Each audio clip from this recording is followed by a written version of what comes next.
It is second in the table Ulster against the reigning champions Glasgow Warriors in this round 14 clash from the Guinness Pro Tour. Kingspan the stadium, and taking us into the heart of the action this evening is Ulster centre Darren Cave, who's going to be wearing player mic, perhaps a man with a point to prove in the international conversation, so looking forward to seeing how he fares tonight. He's all strapped in and good to go, and we are too, as we hand over to Jan Evans, Stuart Barnes, and it's good evening to Miles Harris.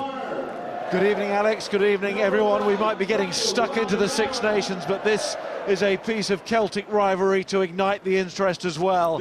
Ulster last week going top of the table for the first time this season, taking on the champions who are back at the scene of their triumph last May. The final that Ulster so desperately wanted to be part of, only to be denied their place in it by Glasgow. So it's got spice. And the teams both denied international stars tonight, of course, but there are still 7 in this Ulster lineup with top-of-the-tree experience, including captain Rob Herring, who leads from hooker, as Rory Best will do in Paris for his country tomorrow. In the back, Tyrone Pienaar has stacks of Springbok caps, and he will use those to guide Sam Windsor, who gets a first start for Ulster at fly half after a journey that has taken him from Australia to Blackheath to Leinster and Worcester, from whom he signed last summer. Stuart McCluskey back from Ireland duties. And with no Payne, Marshall and Trimble, that could be vital. Glasgow have had 17 players away with Scotland, 12 still are, but regardless of that, 11 of this starting 15 have played international rugby, including all of the pack, which is led by number 8 Ryan Wilson. Italian Simone Favero is back fit in the back row too. The Warriors have a fly half as well, making a first start for the team. Gregor Hunter, the former Edinburgh man, who's had his time at Glasgow hit by injury, but with no Finn Russell or Edinburgh-bound Duncan Weir, both in Cardiff, here's a great chance to stake a claim. Replacements, players there for both sides, returning from Six Nations squad duties, including Ulster's Paddy Jackson, who didn't get back until Thursday, and Munster-bound Sam Arnold is fit again to help with those stretched midfield resources. The champions have had a stuttering season, partly due to the international call-ups during the World Cup and now again Six Nations. Their own form, yes, but also the weather and what's been happening at Scotstoun. They have 2 games in hand, really need to make their move now. Otherwise, come the end of the Six Nations, the Warriors could be facing a rather tame end to their title defence. Here's their head coach, Gregor Townsend, with Graham Simmons. Well, thank you very much indeed. Gregor, you want 10 points adrift of the playoffs as we stand right now. Are we at the point where losing is no longer an option? No, far from it. There's half the season left for us. We played 11 games, 11 to go, and this is going to be one of our toughest ones. We know we've got a couple of games in hand, but we're pleased with how we played at Ospreys. We need to build on that this week. Look at your team sheet tonight. 8 caps in total in the backs in your starting 15 and 160 in the forwards. Does that tell you where this game's going to be won from a Glasgow point of view tonight? Well, we've got an experienced pack. Our backs have to play well because Ulster have got some strong players back. The strong side we're up against. But I think given the conditions today, it's probably going to be one I lost up front. All right, Gregor, bless you. Thanks for your time. Thank you. Good luck. Thank you. Well, Ulster's narrow win against the Dragons last Friday was hard fought. Harder than perhaps most people thought it would be, but it was the kind of finish which could signal to the team that things are just starting to go their way in this league this season. And another win tonight, and Les Kisser's team will be very well placed indeed. It's 100 up for Callum Black. Lovely moment for him. And as he drinks in those applause, let's hear from Les Kiss. He's with Graham. Les, you've been top of the league for most of the week. Any win tonight gets you back there, leapfrogging over Connaught.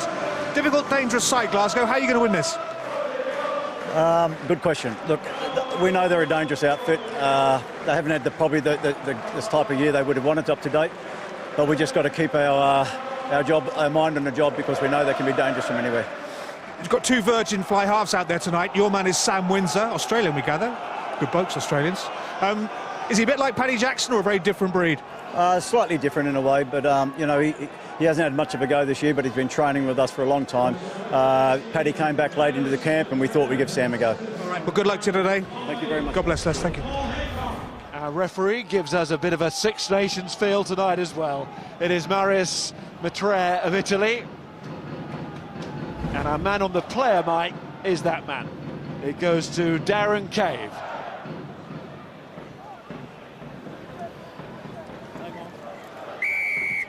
Where are the points heading? They are vital ones. If Ulster win, leaving aside bonus points, they will be 16 clear of the champions, and that is a sizable gap in anybody's book, games in hand or not.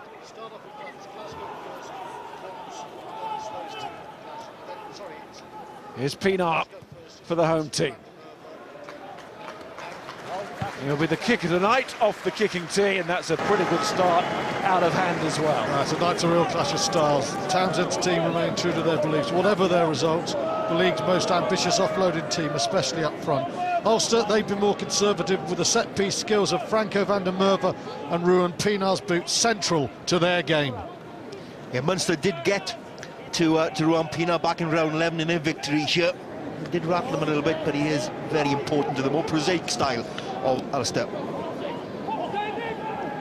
Let's see what the Warriors can do with some early attacking ball.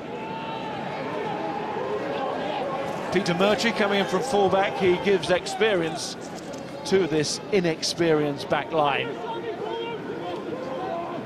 Nakarawa. Lost though in the challenge, and Pienaar again, and that's a big hoof downfield. The pitch itself is really good, it's taken the rain well. It's very damp on the border of the pitch. Stuart Olding at those tests after a bit of a knock last week, came through. Ian Humphries didn't. Sean Reedy, he's been in good try-scoring form against the Dragons last week, a vital one. That breaks for van der Merwe. Pienaar, the two Springboks, Alan O'Connor was there as well, and he loses control. And Nakarawa with the pick-up and the one-handed offload. No advantage. Both teams trying things, good to see. First knock on white. Well, as we thought, 3 times Ruan Pienaar's got the ball, 3 times he's kicked it, twice very well. That time charged down. What happens when Glasgow get the ball? Nakarawa gets his hands on the ball and he's off trying to offload.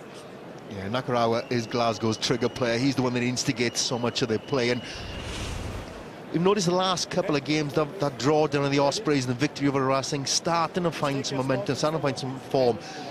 It was a well-oiled machine that entertained us royally last season and took him to the to victory in the Pro 12. But it's a well-oiled machine is misfiring a little bit because so many of the component parts aren't here. And that's really had a huge effect on Glasgow so far this season. But you still have a feeling that they're starting to move in a gear.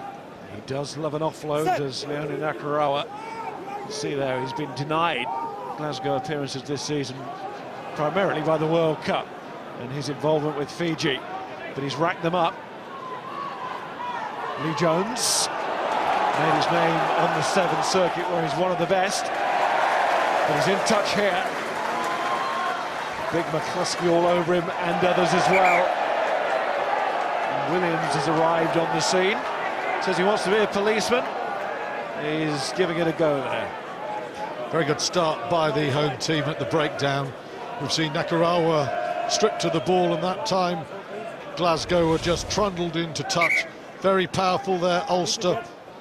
It's one of the areas of their game that's extremely strong. They're very well organised at the breakdown.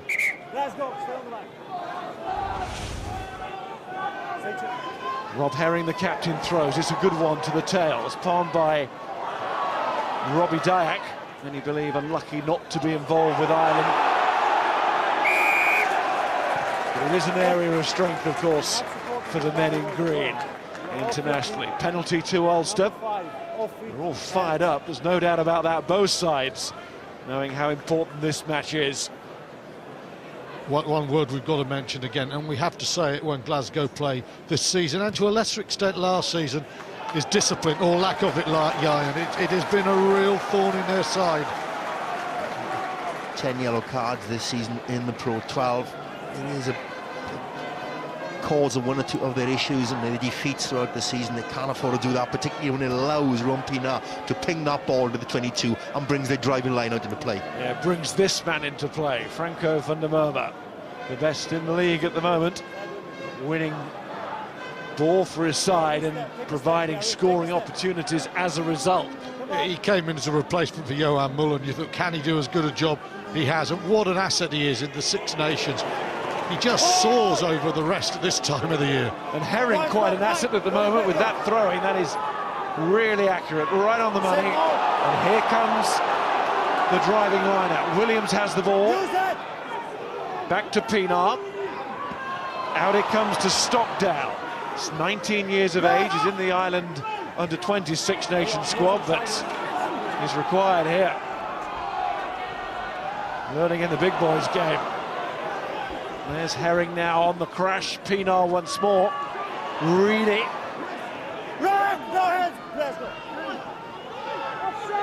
Pienaar again. Finds the sentry man, Callum Black. Nakarawa trying to slow it down, and the referee didn't like it. Certainly, ruck had been formed. As a looking to build the pressure. 2 minutes, number 5, to infringement, a breakdown, silly infringement. Be very careful. Ruck is formed, he's late, no more.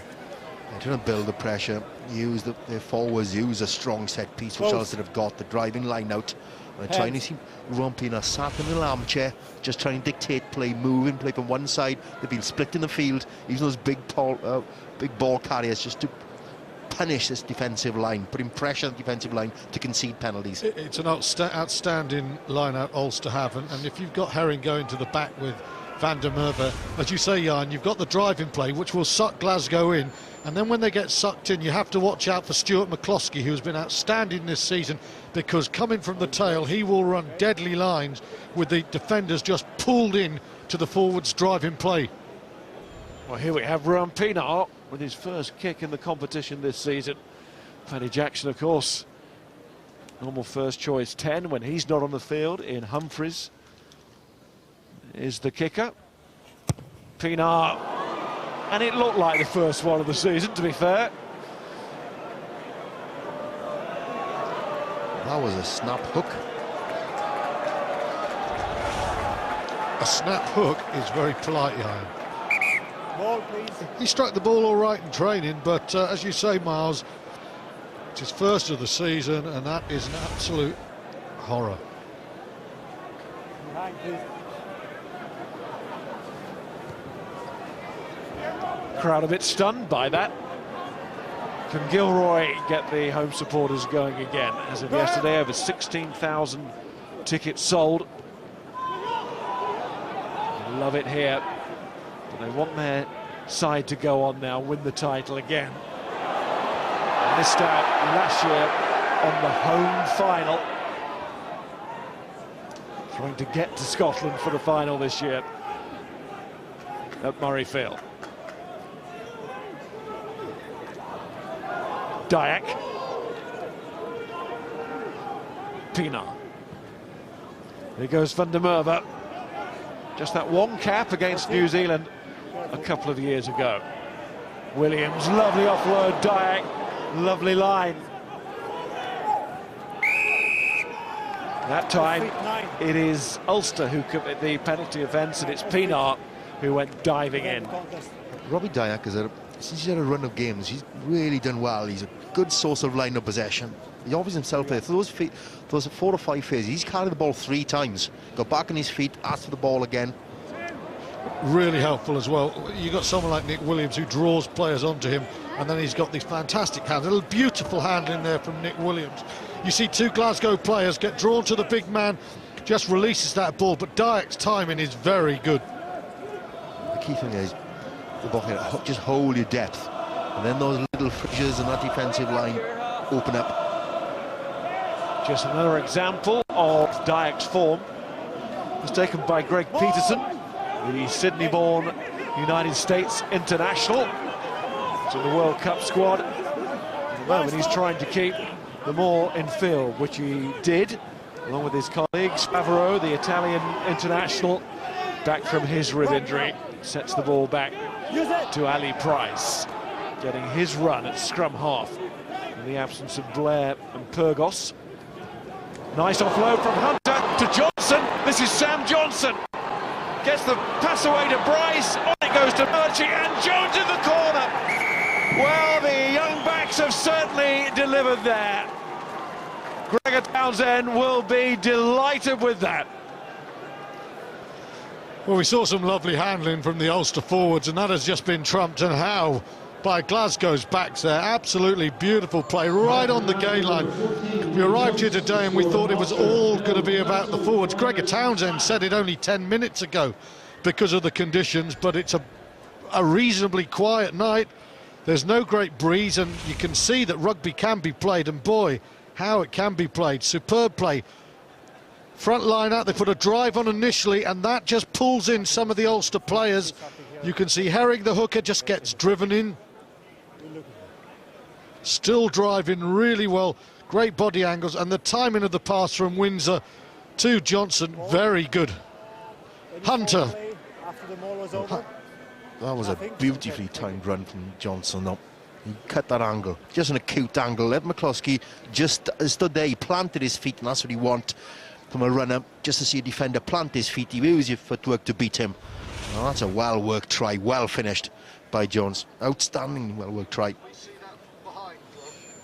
Here's the man who unlocked the defence, Gregor Hunter. Now, can he have the 2 points from the conversion? No, it just fades across the face of the post, but it was a lovely pass, it was a lovely move, and Lee Jones is an excellent finisher. All the work, though, was done here, Stuart. There's a decoy line being picked up there by the wing that just takes the Ulster eyes off the man stepping in, Johnson. And Lee Jones finishes, but that's a beautifully constructed try. That'll take you back to Glasgow of last year. Yeah, a little bit of confusion there between Alan O'Connor, the second row, and McCluskey. No one quite sure who's going to take Johnson, but that's really excellent angle by Johnson. Taken by captain Ryan Wilson, who leads the side again. That's 2 games now for him. On the fringe of the national squad. Oh, he's in the squad, but the 23 matchday squad. Williams gave the impression he was going to get there. And it was Peterson who cleared it up. Nakarawa will need no invitation to move it through the hands. Here's Murchie. Recovered from that elbow surgery, which has kept him out a large chunk of this season. Peter Murchie came back in the new year. Hunter charged down. Where's this one going to break? Gilroy. No. Might have been 1 or 2 cries there that he was taken out in the air, but what is the tackler meant to do there? McCluskey. And it's a knock-on. He's a very dangerous ball carrier, Stuart McCluskey there. Very rarely is he stopped behind the gain line, and when he gets through that tackle, he's always looking to just slip that ball away, and that one just, he didn't quite hang the ball in the air long enough, but you can see why he's such a dangerous runner. Yeah, one of his obvious attributes is his size, but I like the way he uses his feet. For a big man, he moves the point of focus as a tackler, which makes it very difficult. It's very difficult to half tackle a man of that size. The footwork is so important. He and Henshaw fighting it out for a midfield berth, but they're both big men, but with excellent feet. Yeah, but you can do better. I think Henshaw is a 13. I think he can make such an impression on the world game at 13. As well as he's playing at 12. I think 13 is a more natural home for him. It'd be an interesting combination, seeing McCluskey and Henshaw together. There's nothing wrong with playing 2 big blokes. They can both pass, and they've both got footwork. We just spoke about not pre-engaging, you two. You still pre-engage. You see the so value. make sure You see someone like Man Nono when you space, watched him in okay? the World Cup, a big man. But his use of his feet to put him outside or inside a would-be defender and a would-be tackler. Such an invaluable attribute now in the big game where there's so many collisions out there.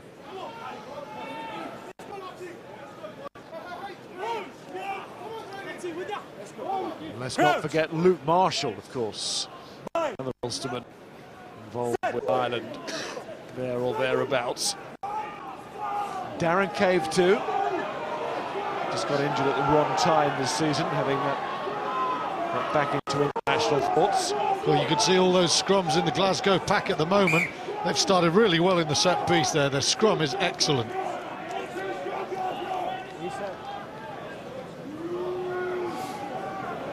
Sila Puafisi is the tight head, Ryan Grant on the loose head. Yeah, that's a very solid scrum. Very solid.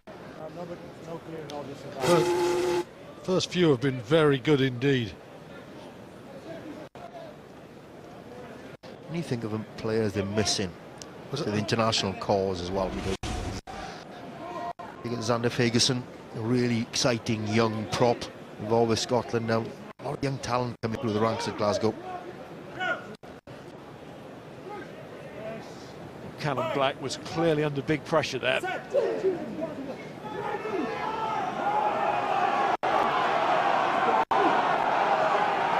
Holding firm this time, Ulster. That's a good reply from them. Jones coming in as first receiver, the try scorer. Rory Hughes scored against the Ospreys in the recent draw. Nakarawa always gets the pass in. This is going to fall for Stockdale. Olding, so versatile, fullback tonight, and in touch courtesy of Jones' tackle. It's a very promising first 16 minutes. Glasgow's scrum is so strong, it's enabling them to really attack with precision. Saw Jones coming off his wing there. Backs can attack the line confidently when they know that the ball is going to be perfect. In the modern game, we don't have many strike moves off scrums anymore because very difficult to get a solid platform which to operate. At that time, we allowed Lee Jones to attack from deep. Pat McCarthy's throw found Harley, but Ingo's herring very quickly. Captain did really well there. McCluskey looks to use that strength now, but out comes the ball again. It is going to be a greasy pill tonight. That was Hughes going back and then forward. Let it come, wait! Price. Arthur feeds, Murch is there. Nakarawa looking to run it with Harley. Price needed help. It came from Jones. MacArthur. As the band strikes up. Hunter, Williams nearly took a piece of him there. Work from Hunter in the end just to hold on to the ball. Jones again, he was looking for the offload. Price. Here's Wilson. Again, the player was checking if there's a man on the shoulder. Hunter down the throat of Gilroy. And Hunter realised he hadn't quite put the kick where he wanted to, and he had to curry that cover there for. Oh, Pienaar, what a mistake. Had a great chance there, didn't he? Glasgow were in trouble. Well, Hunter was very inexperienced there. He panicked a little bit when that ball stood up and Gilroy came for him. Horrible kick, and that was meat and drink there for Pienaar, and a counter-attack. Just took his eye off the ball there. You can see now, he looks up, he can see Gilroy, and he just hurries. A horrible hook in field. I think Nakarawa, you know, probably just puts him up slightly, but there's no real excuse for a player of all that international experience to make a mistake like that. And here's Williams. Well, that is not a tackle. There's got to be an attempt to put the other arm round. This is a shoulder.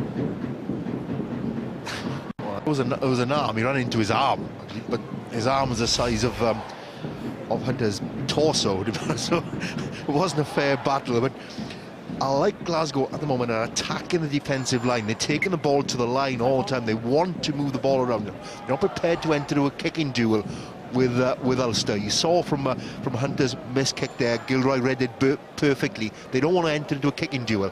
They want to run the ball back, which is exactly what the Dragons did last week and caused Ulster a lot of problems here at Kingspan. If Scotstoun stays wet, they could always borrow Nick Williams and play a game on him.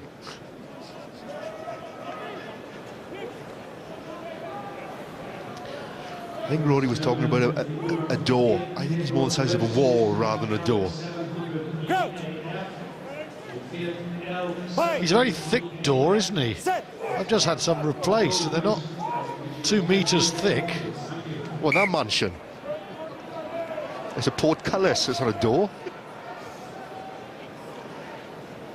Time. Englishman's home is a castle, yeah, you know that.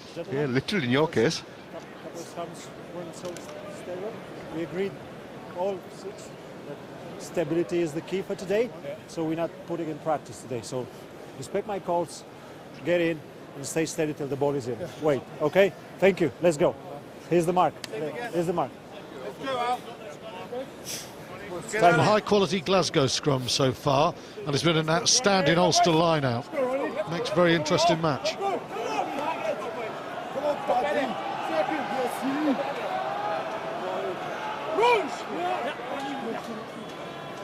Crouch. Bind. Set. Hands on hips, Pienaar on the far side. Not been a great start for him, has it? The missed kick and that great chance when Glasgow were totally disorganised after the poor Hunter kick. He's not the kind of player who's going to let him worry him, Pienaar. Hunter again. Rice and Murchie, Jones. Price. Wilson. Caught by the second rows. Good support work from Glasgow. It's MacArthur's run. Price. Hunter looking for the inside ball to Johnson.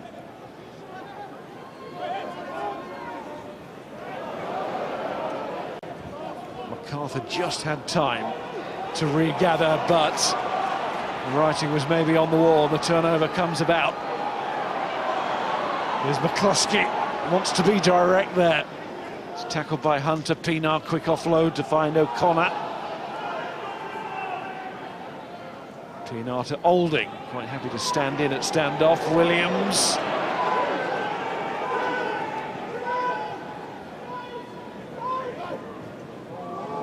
Well done by Windsor. Neat little pass, gets involved. Seen too much of the fly half thus far. There's Callum Black. It's a patient attack from the Ulsterman, and that's a nice line from O'Connor. Pienaar arrives as quickly as he can, then it was Windsor to Dyack. And goes Darren Cave to help out. Pienaar again. She's building nicely for the home side. We've got a penalty already. Penalty advantage right. Williams. Again, another quick pass, too quick that time for the props. And no advantage coming. The referee gives the penalty against Pat MacArthur. Good moment for the Wingers Union, yeah, and Gilroy's timing there. He picks a nice line. I think earlier, if Pienaar had seen him, he was through the gap. This time he's come off his wing, and the timing of the pass, just the slightest delay, and then bang, the forwards through. Yeah, I like 2 lines of attack here, and it really caused problems for defences. Don't know whether to commit, whether they'll go into the line or not, or stand back and wait for the next wave. Those 2 lines, and just the pull-back pass just pulls in defenders. You see Gregor Hunter, they're not quite sure who to go for. Again, and just the timing of the pass just allows a corner to run on and find a hole. That's what it's about, creating those doglegs, creating that little doubt in defensive lines. Defences are so well organised these days. What you want to do is put a little bit of doubt in their minds. Well, a bit of doubt in the minds here. Whether Pienaar will get this, can't believe I'm saying it from this distance, but just based on the first one. That's better. That's what we know that Pienaar can do. First points for Ulster. Let's hear from Gregor Townsend, the boss of Glasgow, with Graham. Gregor, Ulster on the board from a Glasgow point of view, looking rock solid up front, very sprightly behind. You must be a happy buddy. Yeah, it's been a good game. I thought Ulster there moved the ball well too, and it's a credit to the quality players that are on the field. I thought we scored a cracking try. We've had it made some yards by moving the ball. We just have to make sure we're playing rugby in their half a bit more than just in our half. Is that the key balance for you tonight, Gregor, working out how much to keep the ball in hand and how much to kick? Yeah, and it's working out where the space is in the defence, but also it's defending better, and we just slipped off a few tackles there. All hands to the pump, Gregor. Thank you very much indeed. God bless. Thank you. Yeah, they missed Olding, Glasgow, and he's looking to take again. Olding was flying in to help out Dyack. Made a lot of ground, but Glasgow scrambling back well in defence. There's Cave. Gilroy, he'll enjoy this. He's got a bit of space. Goes on the outside, and he left Hughes for dead there. Gilroy with a little chip. It's inside for Pienaar, and the world is looking up for Pienaar if he gets this, but he can't. That is great cover. It's Price who's got back, and it was priceless from the scrum half. It really was. But Gilroy, we saw there, his skill. Individual brilliance from two men. Stuart Olding just carved Glasgow open from his own 22. Ollie, can you check if the ball was brought back into in-goal and grounded by Black first? So will it be a 5-metre scrum? Marius, I can confirm the ball's been carried back by Black. Olding and Gilroy again, Ian. Brilliant off his left foot. The two players who can unlock any defence between broken field. Really well worked by Ali Price to get back there, dive on the ball. He certainly carried it back over the line and grounded it. Scrum be a scrum 5. Okay, Ollie, that's a 5-metre scrum white. Yes, Marius. But a blistering counter-attack by Olding initially, and that created the problems which Gilroy then capitalised on. But counter-attack for him, that stepping ability, great to see him back on the field against him. Counter-attacking just opens the field up, because what it does, it takes Glasgow's defensive organisation out of the game. You then saw the left-footed step of Gilroy that just left Rory Hughes for dead, but really impressive as well. Gilroy's spatial awareness, when he ran out of room, the way he kicked that ball in field, that kept this move going, and it's given Ulster a try-scoring opportunity. A bit like Lloyd Williams and Gareth Davis again from Twickenham. What tournament was that again? Good Lord, can the Welsh gloat?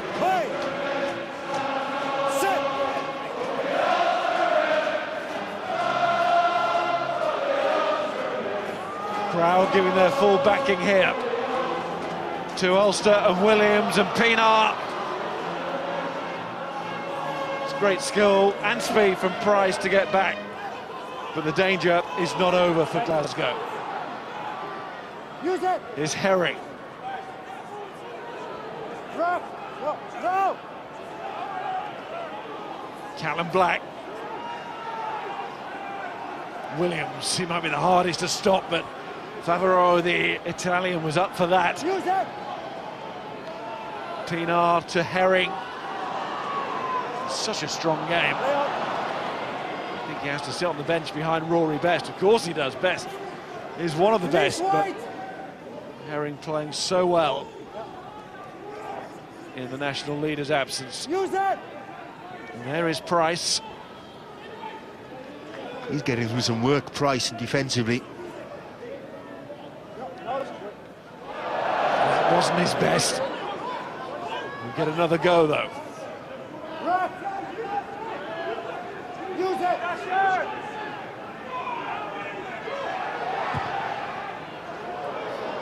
Jones isn't the tallest, but then nor is Olding. They both let it drop. Pienaar.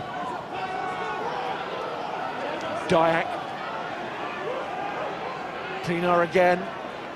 That was Windsor to Callum Black. A lot of tackling here for Glasgow. And to work really hard. Tuifisi and Nakarawa. Do worry about the Kuma.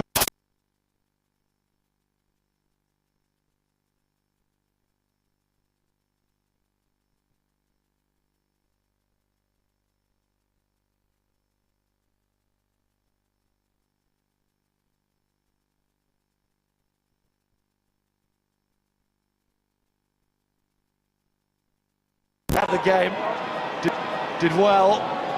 So did Favreau. I think there's the Italian who's stolen it on the floor, and it's Price who gets it away. And all those tackles, they will feel really good now Brilliant work by Harley and Favaro in defence. Really were. They were all over that ball on the floor. They harried and disrupted.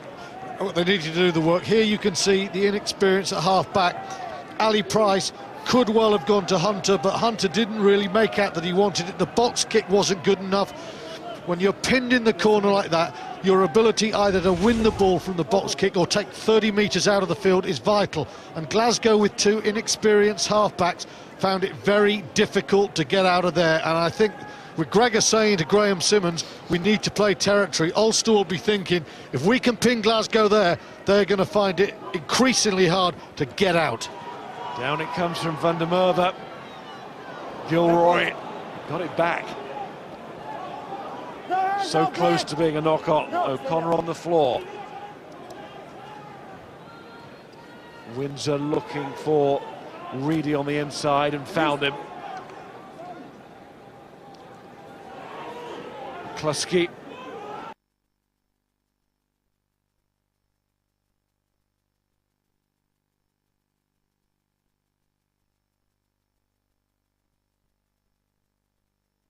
There's Olding and Van der Merwe, well taken by Dyack. This has been a long attack now. Just the odd little comma, not really a full stop as far as the Warriors are concerned. It just keeps coming at them.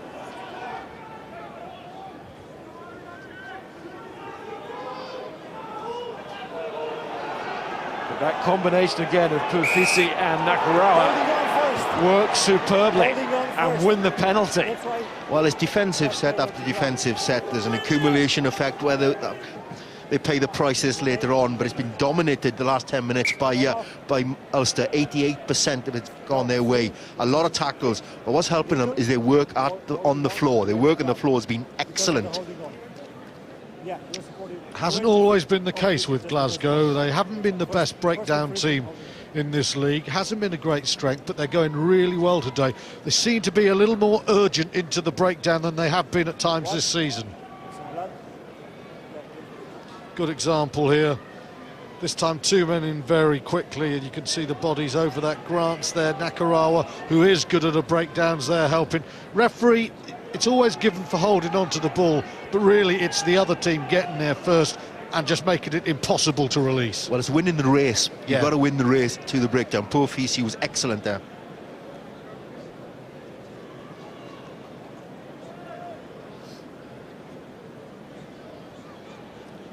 Breaking play, giving Glasgow a chance to get a bit of air back in those lungs after all those tackles. Rowan Pienaar, good to see him sitting up again. Okay. Have an HIA here. Sounds like he's going to need to be assessed off the field. Apologies, by the way, we're having just one or two engineering issues with the sound, so sorry for that, working on it. Not as personally in the commentary box. What will we do? You can put that in the viewers' heads.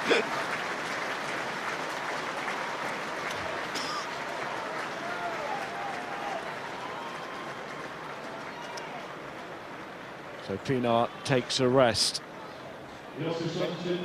Paul Marshall comes on, full of speed. Massive change in the way Ulster play, though, when Pienaar's the arch controller, plays it at his own pace. Marshall, very frenetic, but great acceleration off the mark. But it'll be a big day here for Marshall, because obviously Sam Windsor not the most experienced player. There you can see Harley's head just smashes into Pienaar, hence the head injury assessment.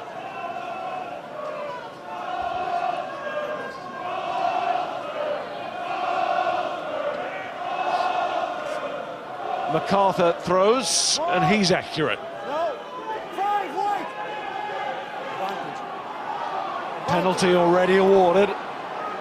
Free play for Glasgow. 2 points clear of the Blues in ninth, 12 points off the lead, but with 2 games in hand, so win here tonight, and they will be really right back in it. World Rugby are looking to make a law change in terms of the driving maul for at the end of this domestic season.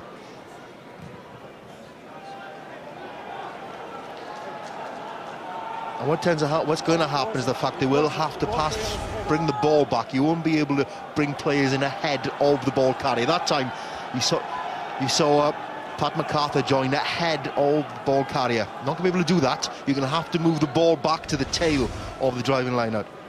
Understand at home you're not seeing the clock or the score, so it's Ulster 3, Glasgow 5, 31 minutes played.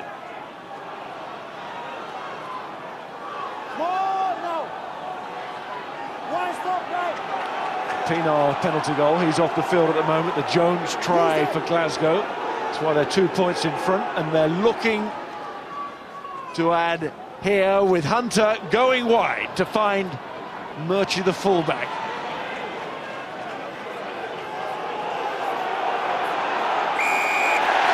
It's got too slow. Wasn't coming back. There are acres of space there, and you know, when Murchie takes that ball, it's a loopy pass, but if you look to see the left wing, Rory Hughes, I think, is 5 metres in front of his full-back Yaya when he gets the ball. Oh, big error there. And here is Rory Hughes. Might have been in front of his full-back, but he got back in the right position there. Poor kick, though. There's Price, caught by Black. Harley, Nakarawa, Ryan Grant, the Lion, Puafisi, scrum half, makes a good job of it. Hunter to Price. Price and Wilson, they're not giving up on their offloading game in tight spots, Glasgow. Their skills are good. It's not good from Price, though. And Stockdale has a go. Another big unit, isn't he? And his debut against Treviso. This is second start. Oh, an holding. Has just been floored there. Glasgow drive over, but use hands in the ruck. Well, really aggressive line speed by both sides. Initially by Ulster, which forced the kick, and a poor kick, and then secondly by Glasgow. Really aggressive. It's a shooting out of the line. So you want a player identifying with the opportunity, and that time Favaro just read that all the way. Well, it's a superb tackle, but he doesn't let go of the man. He stays on the floor. First part, brilliant. Second part, not very good at all. He really has put himself about tonight, the Italian. He's just back from a rib injury. You can see how he injures his ribs. Probably his opponents as well. Well, fully committed. Well, there's no doubt. But really aggressive defensive, both sides. Both defences aren't prepared to allow the other side to generate any sort of momentum. Ulster determined not to allow Glasgow to bring the sort of fluency, the speed of the ball, that the mini rucks that they enjoy operating off. And certainly Glasgow aren't prepared to allow the big juggernaut Ulster team just to create the space out wide for this talented back three. And tackles like that, they're big moments for teams, aren't they? You can see the reaction there, players going across. Ryan Grant to the Italians saying that was one for the team there. That's got us all going. Yeah, it was, but of course the other thing is he's also given 40 metres to Ulster. Inevitably, the players are saying well done, but Gregor Townsend's going to be saying, what the hell are you doing? The tackle was absolutely brilliantly, and then there's an awful error. McCluskey. Marshall. Pienaar still off, and there is Marshall looking to show that pace. Might get away here. He's going to need support, I think, maybe not. Wasn't held by Price. And managed to get it back to Black. Great run from Marshall. That's what he does. He's come on, he's played on the wing in his time. And you can see why. There's Lutton. And we have just over 5 minutes until half-time. And also 2 points behind. Sensing that they might be about to go in front for the first time this evening.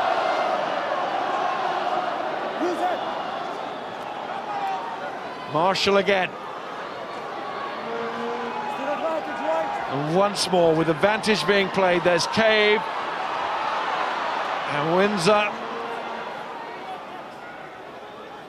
Williams. Ball's loose. Marshall's claiming it. Gary, Referee was it wants to have a look at it. Ollie? Go ahead, Marius. Yeah. We're checking if the ball was knocked on by white-black or if it was a rip back by the defender. In this case, try yes or no. Otherwise, I'm going back for the offside by 7 black. In the past, now. it wouldn't even be a debate, but referees have been told to keep their eye out for the rip back. It's something now they're looking for. Williams with the one hand. Now it's Favore. Does he rip it back there? It's not the angle to see it. The Italian open side makes the tackle. Ball on the floor. That's gone forward from Nick Williams. Well, Favaro's arm is there as well.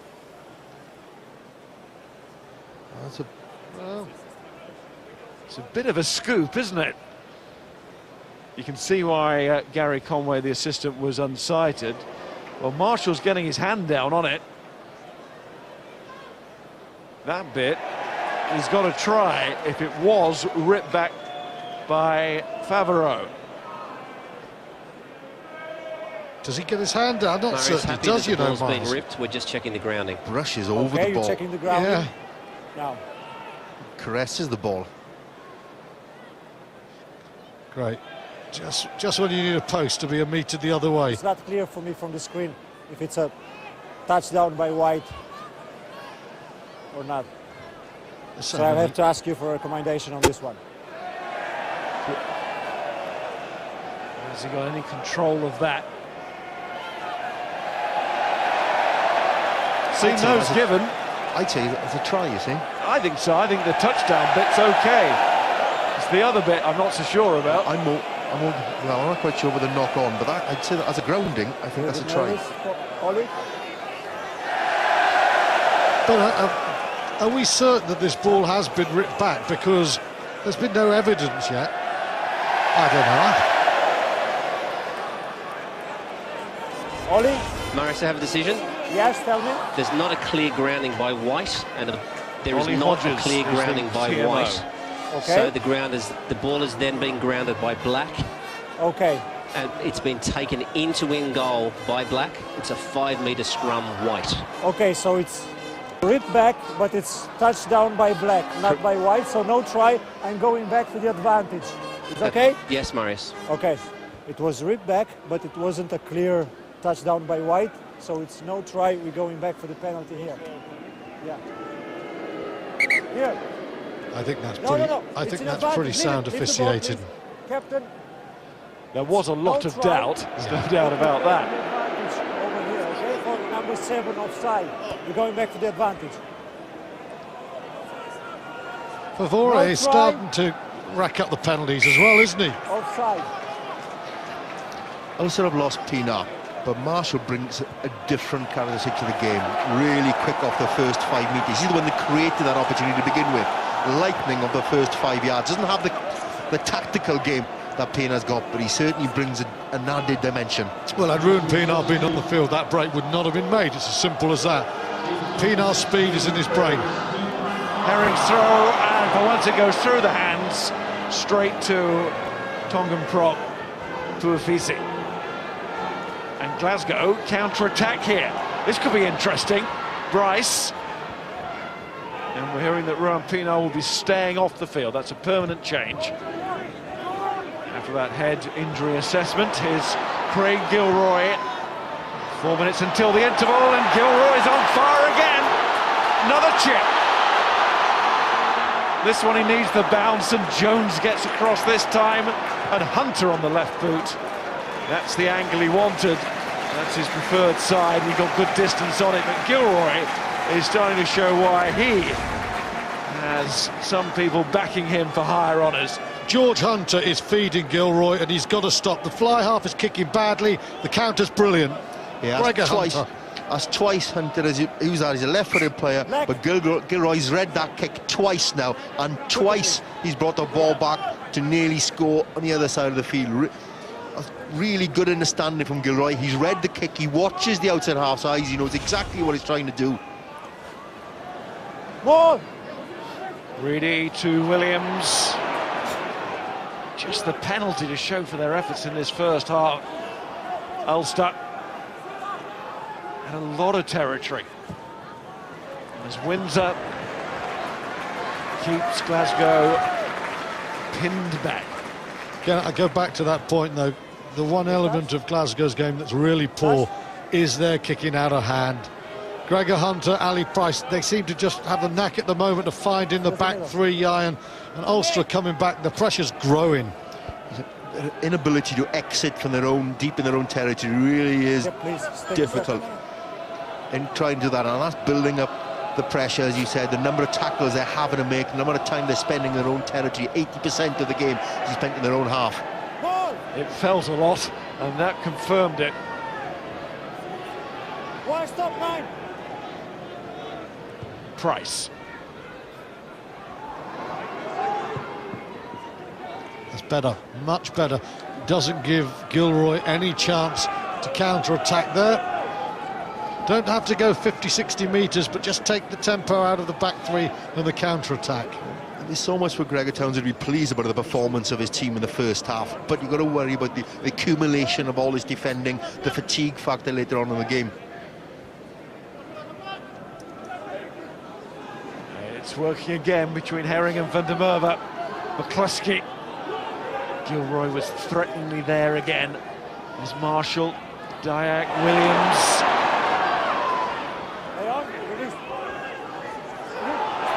Nakarau on the floor. Right under those, the referee. James Malcolm honours hooker for Glasgow. He's involved. Miles, their work on the floor has been outstanding in this first half. Hunter. It's Favreau. Price. Nakarawa. He's lost that one. He was so keen to offload, he just lost control. Marshall looks to the blind side. It's McCluskey. In goes Harley. That was dangerously close to coming in at the side. Referee's going to give the penalty.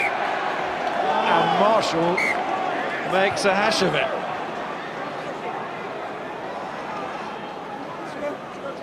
That's born of frustration, that is, you know, from Ulster. They've dominated the game territorially. They've had a couple of really good opportunities to score tries. They haven't done so. And that frustration builds up, and that creates errors.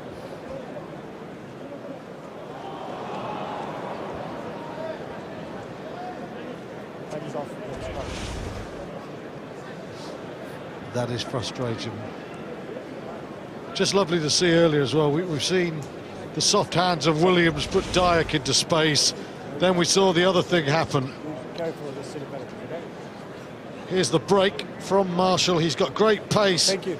Superb awareness, and it's great covering at the end to make the tackle. He really does scuttle. He's got great acceleration there. And you think he's going to make it. He's Price in with the tackle. Brilliant work.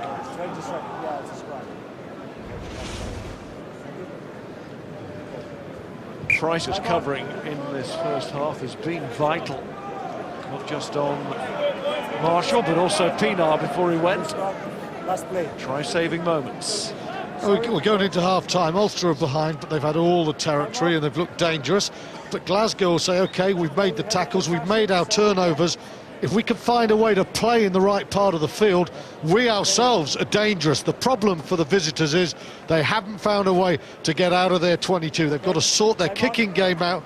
If they do that and they can keep making the tackles, Iron, they're in with a shout here. Well, Glasgow decided to work really hard to get back behind the ball. They work hard to look at their counter-attacks, forcing turnovers, and then launching attacks from deep. They can't get out to their own half, and you worry about the accumulation of that in the second half, where the fatigue will play a part. Favaro is gone. Fazaro is on. Glad both aren't on at the same time. Similar sorts of sevens, shall we say, Miles? They play alike as well. They really do. They're a real couple of traditional seven open side scurriers. They're not sevens, they're anagrams. There's the Ulster 7, Reedy. Knock on black, then knock on white. That will be it for the first half. A very entertaining first half. We had some end-of-season memorable battles last season between these two, with Glasgow triumphing. We're having a mid-season confrontation here, with Glasgow at the moment in front by 5 points to 3. It's been a fascinating first period, and Glasgow supplying the one try of it, and it was a beauty. Lovely from Hunter to Johnson, and then it finds its way to the corner, and Lee Jones, 2 points the lead.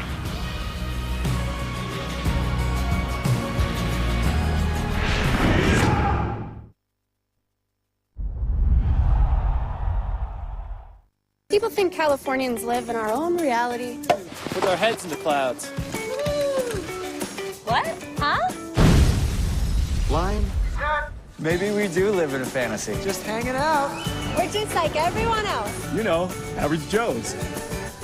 Start dreaming big. Fly to California with British Airways for 5-night holidays from £599 per person. Book now at BA.com. Adult protected. Welcome to the Museum of Procrastination. Follow me, please. The gym membership section. The memberships that were used only once. The unfinished novels. What a waste of talent. Musical instruments that have only played Frere Jacques. Millions of ideas, eureka moments. Some could revolutionize the way we live our lives. At HSBC, we can help you start to achieve your ambitions today. I come from New Zealand, and rugby is in our blood. Rugby is more than an 80-minute match. Where I'm from, it's a way of life. We get up at all hours to watch the boys back home, and never miss a game. Am I a betting man? Only when I'm betting on black.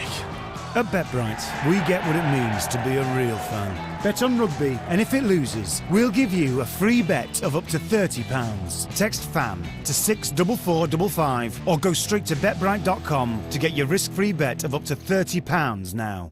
You ready to become somebody who matters? You're on the verge of having a life that most people can't even begin to imagine. What the hell are you offering me? One pill. Here we go. Limitless starts Wednesday at 9. Brand new to Sky One. Oh, and an own goal. Disaster for Leeds United. 4 for Fulham. Queen's Park Rangers crumbling at the cottage.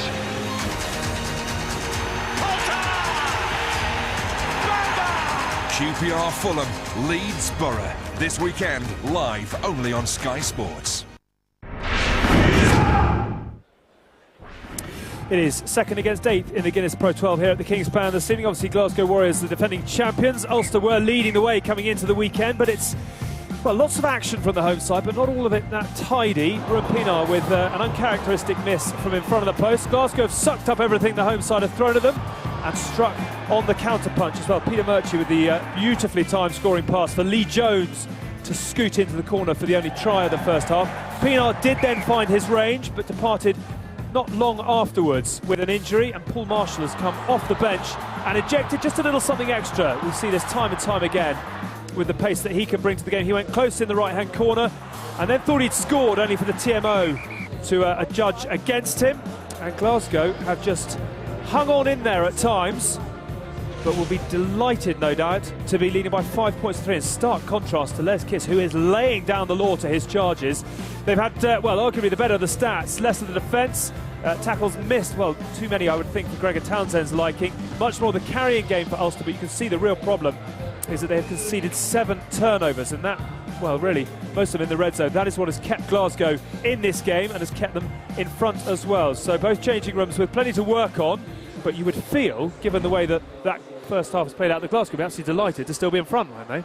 Yeah, I think there's an element of them hanging on. Obviously, the guys up in the commentary box picked up on it. Defending is incredibly tiring, and they thought at some stage it was going to break, but Glasgow have just stuck in there. They've ground out defensively. They've been outstanding on the floor, and they've managed to sneak a few errors. There have been a few unforced errors from Ulster as well, and I'm sure Stephen will understand the sort of mood that there is in that camp. But for Glasgow, they're ahead, which is the main thing at this point. Very animated from Les Kiss. Do you know that well from your Ireland days?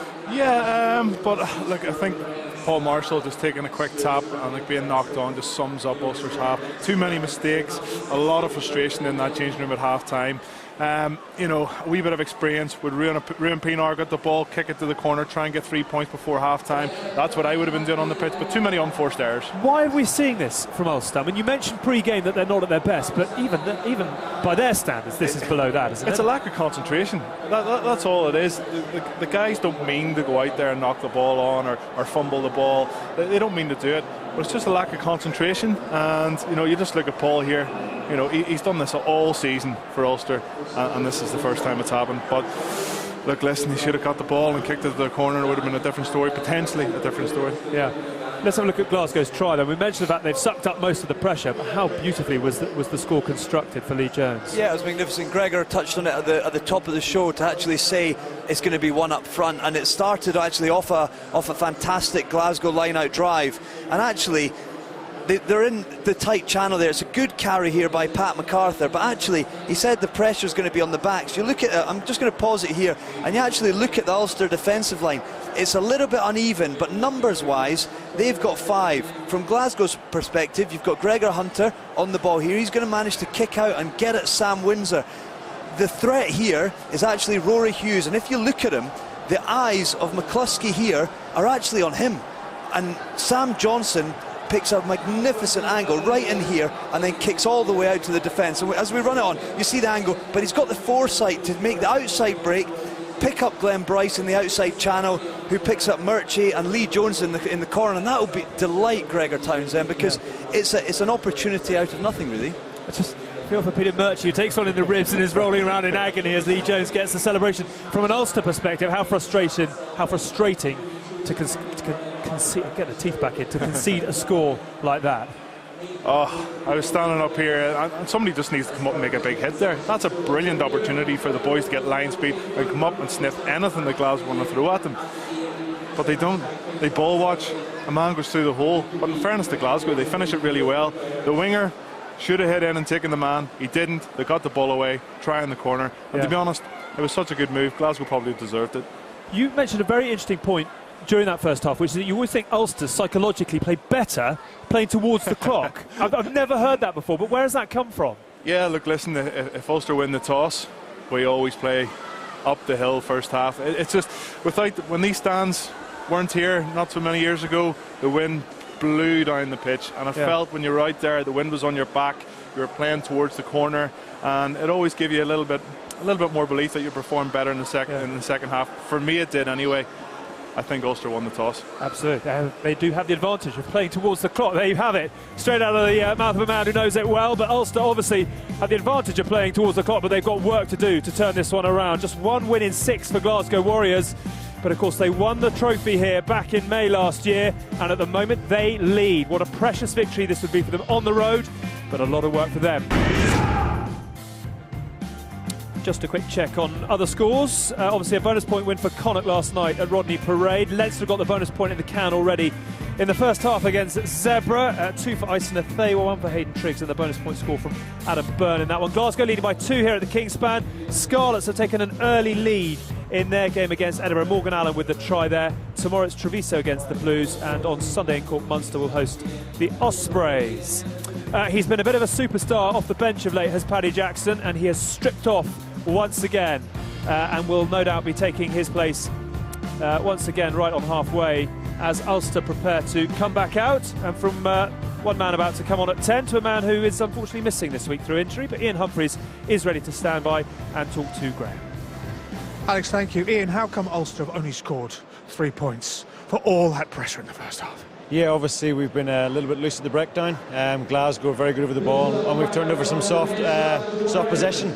obviously second half, both teams have strong benches, so it'll be interesting to see which bench does best and takes the game away from the other team. You don't need the first score in the second half, obviously, but from a psychological point of view, to just keep things calm, ease the frustration, be nice to get the first points on the board, wouldn't it? Yeah, I mean, whether it's 3, whether it's 5, I think if we can score first, we can then push on, give the confidence to the boys on the pitch there, and hopefully we can continue and get the win. We're looking like Paddy Jackson was taking his kit off.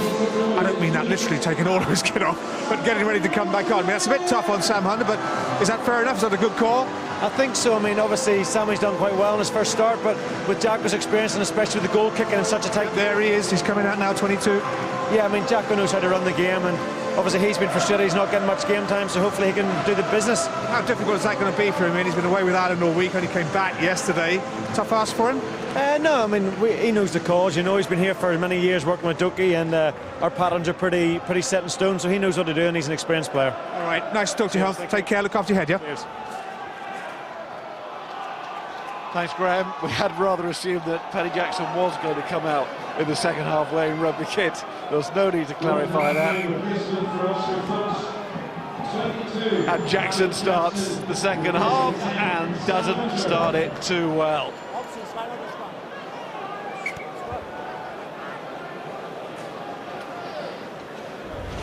Yeah, might that introduction of not a good way to start the second half on his game even, but might that be the most significant moment of the game, with the loss of Ruan Pienaar to bring his authoritative figure Paddy Jackson onto the field, who's shown a growing maturity in his game this season. He really has come on. Ian Humphreys, important point. Jackson came on, he'll get better as this game goes on, but you look at these two benches, there's a lot of very good players there, a lot of international squad experience, and I look at the Edinburgh situation and their ability to play their way out of trouble, the Glasgow team, and you look at Peter Horn there, can play 12, he can play 10, he's a clever player. They've just got to work out, how do we just lift what was a siege at times? Just proves even players with Jackson's experience be a little bit too pumped when they come onto the field. Gives Glasgow a chance to settle into this second period with a bit of territory, something by and large they lacked in the first half, but not the lead in the match. Gregor Hunter, and up she goes, and there's Jackson, more like it. Stockdale caught in possession. He's a man with a big future in front of him. Van der Merwe, Marshall, who replaced Pienaar in that first half. Gilroy. Outstanding attacking player, I think, on the field in the first 40. Yeah, given licence to roam by Ulster. Holding's kick. Ali Price. Maybe the outstanding defensive player in the first period. Certainly those high-profile cover tackles or contributions. There he is again, the scrum half. To find Hunter. Johnson, fourth start in a row for him. First against Northampton in the Champions Cup. Both of these sides failing to make the knockout stages, with high hopes of getting through to the last 8 in that competition. Disappointing European seasons. Ulster got their home and away wins against Toulouse, but in the end they mattered little. Well beaten by Saracens home and away.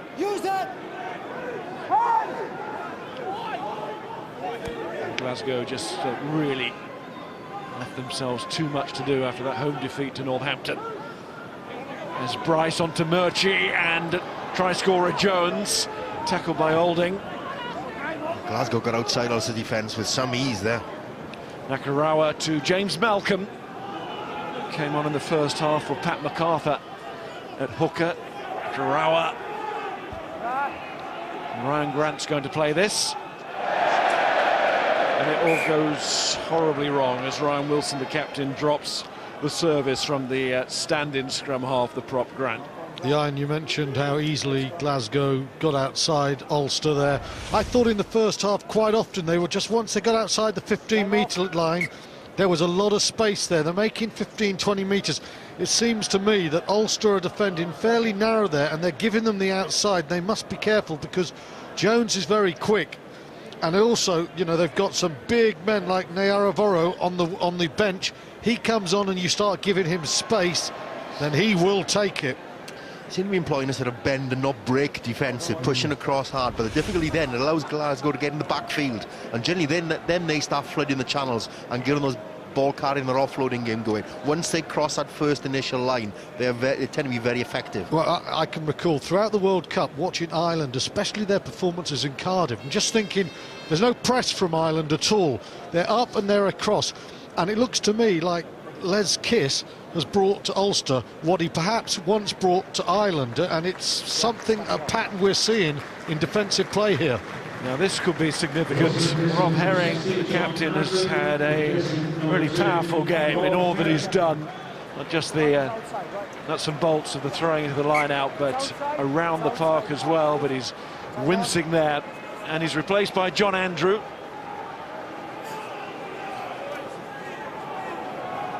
As Les Kiss looks on. A very different defensive course this year. Johnny Bell was the man in charge of Ulster. He's now switched over across the sea. He's at Gloucester now, and there's definitely a lot of organisation in what Ulster are doing, but there's not quite the same bite and the same threat that comes with their defensive line, I don't think. Glasgow get the drive on there, all right. Almost a little bit too early before the ball went in, but they pushed it, literally, with the referee and their own shoulders, and plenty of power on that scrum. But Callum Black comes back for Ulster with ball in hand. Marshall charged down. Where's this one going to break? Stockdale had it, but not for long. There you go, Glasgow again. At times, even though they've had the lead in the match, it's felt like they weren't actually leading the match.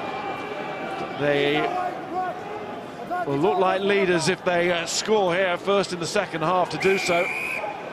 But just when it was building nicely, the penalty is conceded. You were talking earlier on, Stu, about a lack of bite with Ulster. Ulster play the type of game they need to impose themselves on the opposition. And you certainly have, when you're playing against Glasgow, you certainly have to do that. You have to bring a physicality to the game. You have to put Glasgow under pressure, because if you allow them that opportunity to counter-attack, if you allow that air to breathe and space and time on the ball, they will bring their offloading game to the party. That will threaten Ulster. Ulster really need to start getting a hold of this game again, much as they did in the first half. Just take more of the opportunities that are on offer. Well, they have had his opportunities to do whatever they want effectively. I think they've lost one line out, but the rest of their set play here has been really good. But now we've got Andrew on a hooker, goes to the front, smart play. There's a secure ball there. And Stockdale off his wing. Marshall. McCluskey. Such a difficult man to bring down. It was Hunter eventually upended him. Ricky Lutton.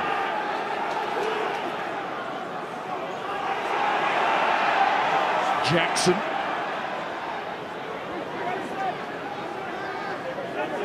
McCluskey once more. I think the crowd may have been calling there for offside against Glasgow, but just so quickly up. Purfisi was offside that time. He was warned by the referee. But on the floor, Glasgow doing it again and winning the penalty. I was just watching that last 30 seconds of play, and I was counting.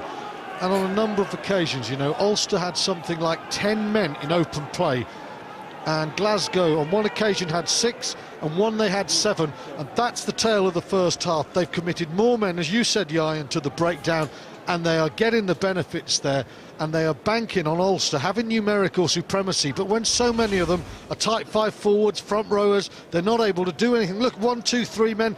By the time the Ulster players come in, it's slowed down significantly. Pressure always on Marshall. He's got no platform. He also saw that a wide wide lateral pass from Paddy Jackson out to the wider channels. That's not going to be effective against Glasgow. You want to see Nick Williams operate between the 15-metre lines. That's where he's dynamic. That's where he creates an impact. Taking players with him, taking defenders with him, creating those little breaks in defensive lines. More around the fringe is definitely needed. Here's Hunter. And that's not 3 points.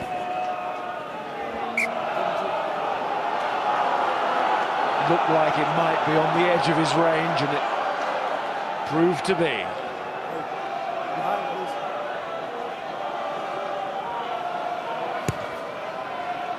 Jackson, who returned to Ulster on Thursday, once matters have been sorted out in Irish selection.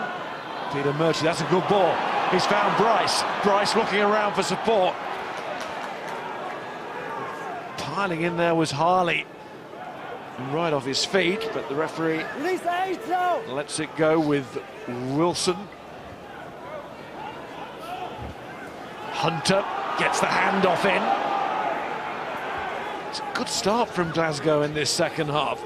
They've used half-time well, but you concede another penalty, and Marshall won't take a quick one this time.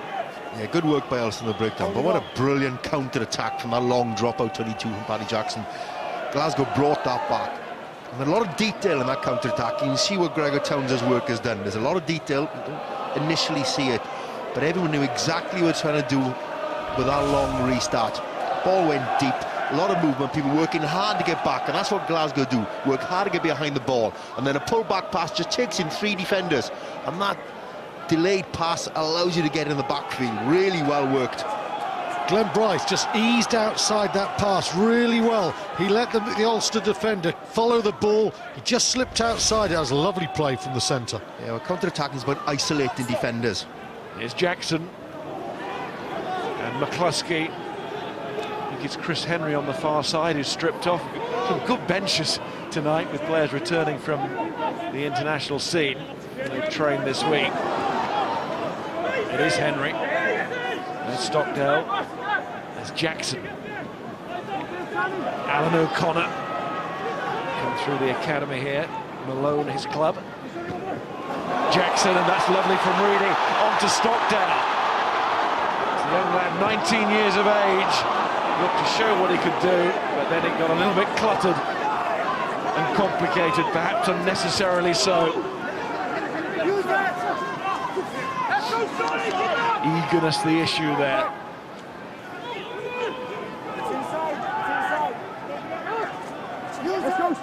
Now this is what Glasgow didn't do well in the first half, get out of these corners. So instead, Nakarawa says, let's run it, let's offload it. Let's play basketball. Yes.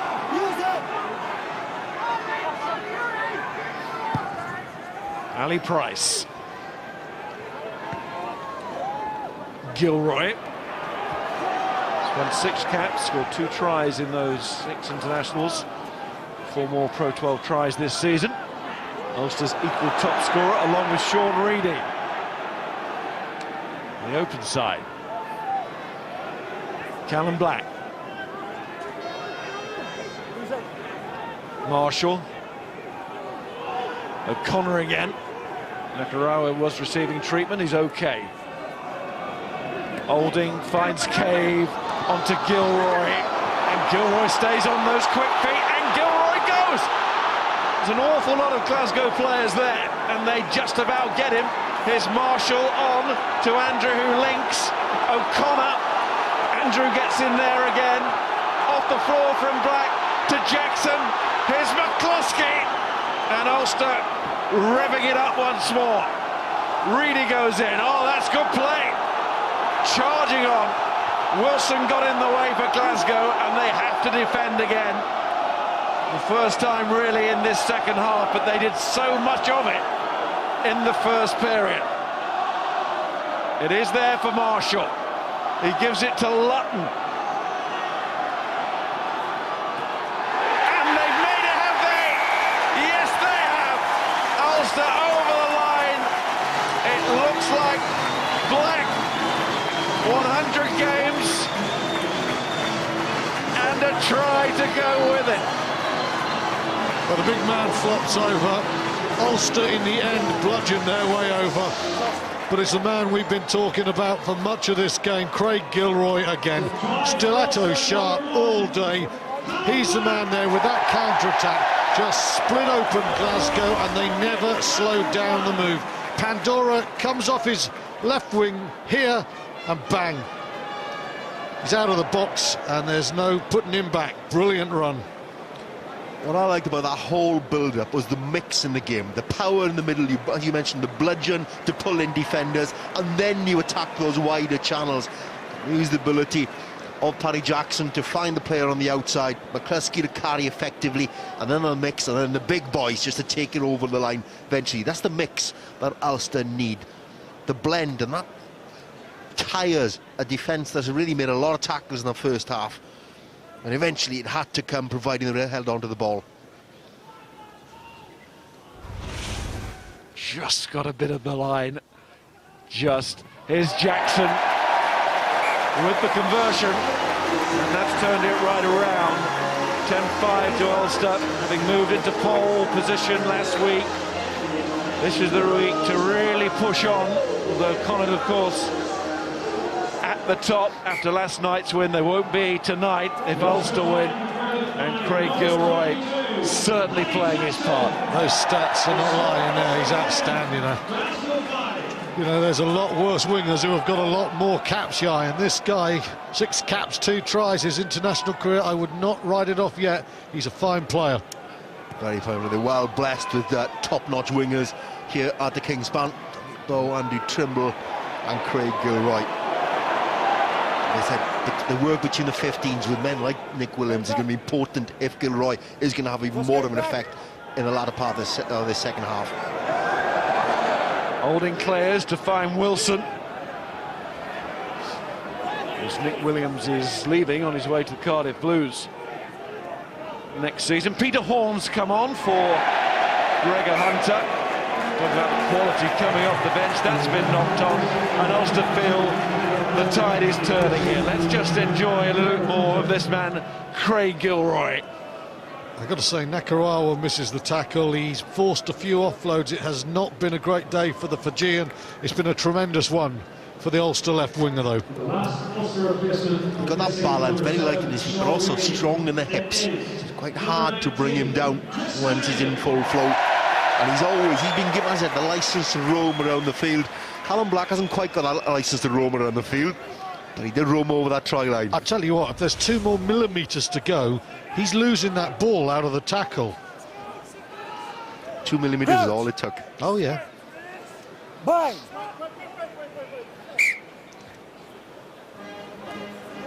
He didn't blast over the try line, did he? He was embarrassed to be there. It's like a 100 metres race, though. It's not 101, it's 100 metres. It's 100 games, that's what it is for Callum Black, and he's got the try to go with that century. Would have been a hard one to deny. Crowd wouldn't have reacted well to that if the referee had gone to the TMO and had not been given, but it was mighty close in the end. It was a good finish because it was given. I'm just fascinated that Ian's using 100 metre simile with Callum Black from 2 millimetres. He might have been an athlete in school. Who are we to judge? Marshall pulls away, Williams finds him. Bit of space for a kick on the angle. Murchie, he's got a lovely long stride when he gets going. Look at that, from Murchie. Oh, look at this, he's almost up to halfway there, the fullback. Price finds Johnson, and then Bryce. And then Peter Horne. We know what a clever player he can be. But it's lost forward again. Peter Murchie, how about this? We've seen some good runs from Gilroy, but Murchie really turns it on here. And he's in a corner here, Yai. He's in a corner, and he should have been marshalled into touch there. Brilliant counter. We've seen some great counter-attacking tonight from both sides. We've seen Gilroy do it, we've seen Murchie do it really effectively. Again, looking, head up, looking, where's the gap? What forwards can I attack? Who can I expose in those channels? He saw Nick Williams just burnt him in space. He saw Ricky Lutton just arced outside him. He's had a really good game, Peter Murchie, hasn't he? Didn't quite see Leone Nakarawa nearly there with him, and had he done so, he might just have opened Ulster right up. Black leaves with a try, with a smile. Carl McCall replaces him. His work is done for the day. In try-scoring terms, it's done for another 100 games. What is his try-scoring rate per 100 games? Oh, the Glasgow scrum, once again, is causing chaos. And Callum Black did have a pretty difficult day in the scrums earlier, and it's just getting harder. It's a bit like my scoring rate in that game I love, 1 run per 100 balls. Did you get the ball off the square, Miles? Yeah, for that one, went down a third man off the edge. But really good scrum from Glasgow. His work, that aspect of the game has been really strong for them. Yeah, Nick Williams found that very difficult to handle. There's not a number 8 in the land who would fancy that. It's an attempt there to hook that back, but the hook comes when the weight's already coming through from the Glasgow 8. And you can see it's starting to rain, and when the rain comes like that, no number 8, not even Nick Williams, wants to be picking up that ball in retreat. Yeah, what tends to happen when the rain comes down, more knock-ons, more scrums. That's a good decision, because I think Leone Nakarawa has had a really average day today. He's tried to force it in difficult conditions, and it's not happened for him. And look who's come on, Josh Strauss. Now Strauss will carry with even more force than Nakarawa. He won't offload, and that might be a good thing for Glasgow. Alex Allen also on for Ryan Grant at loosehead prop. Rob Harley will probably move into the second row.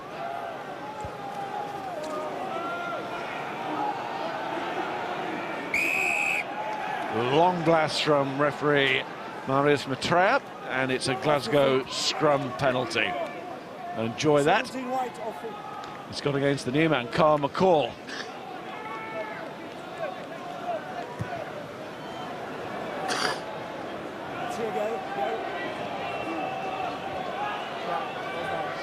Conservative kick there.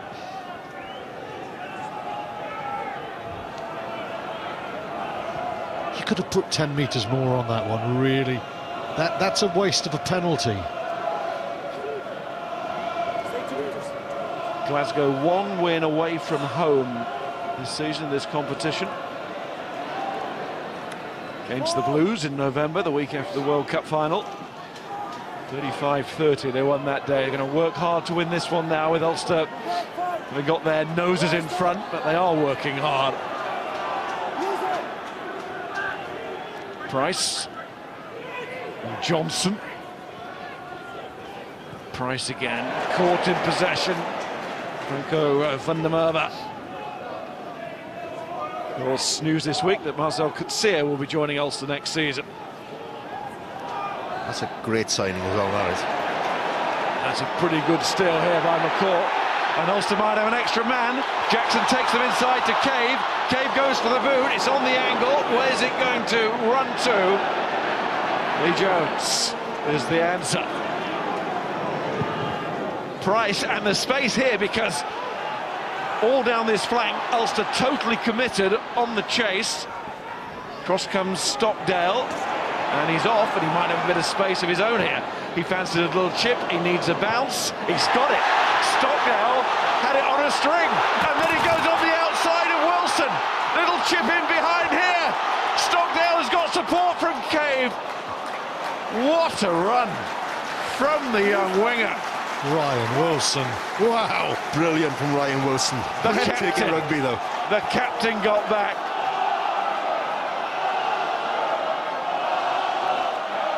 Well, Stockdale said it needed a bounce. He got a beauty, didn't he? But he didn't bargain on Wilson and what he did in the corner. And out of that corner from Price. And van der Merwe still has time for a quickish one.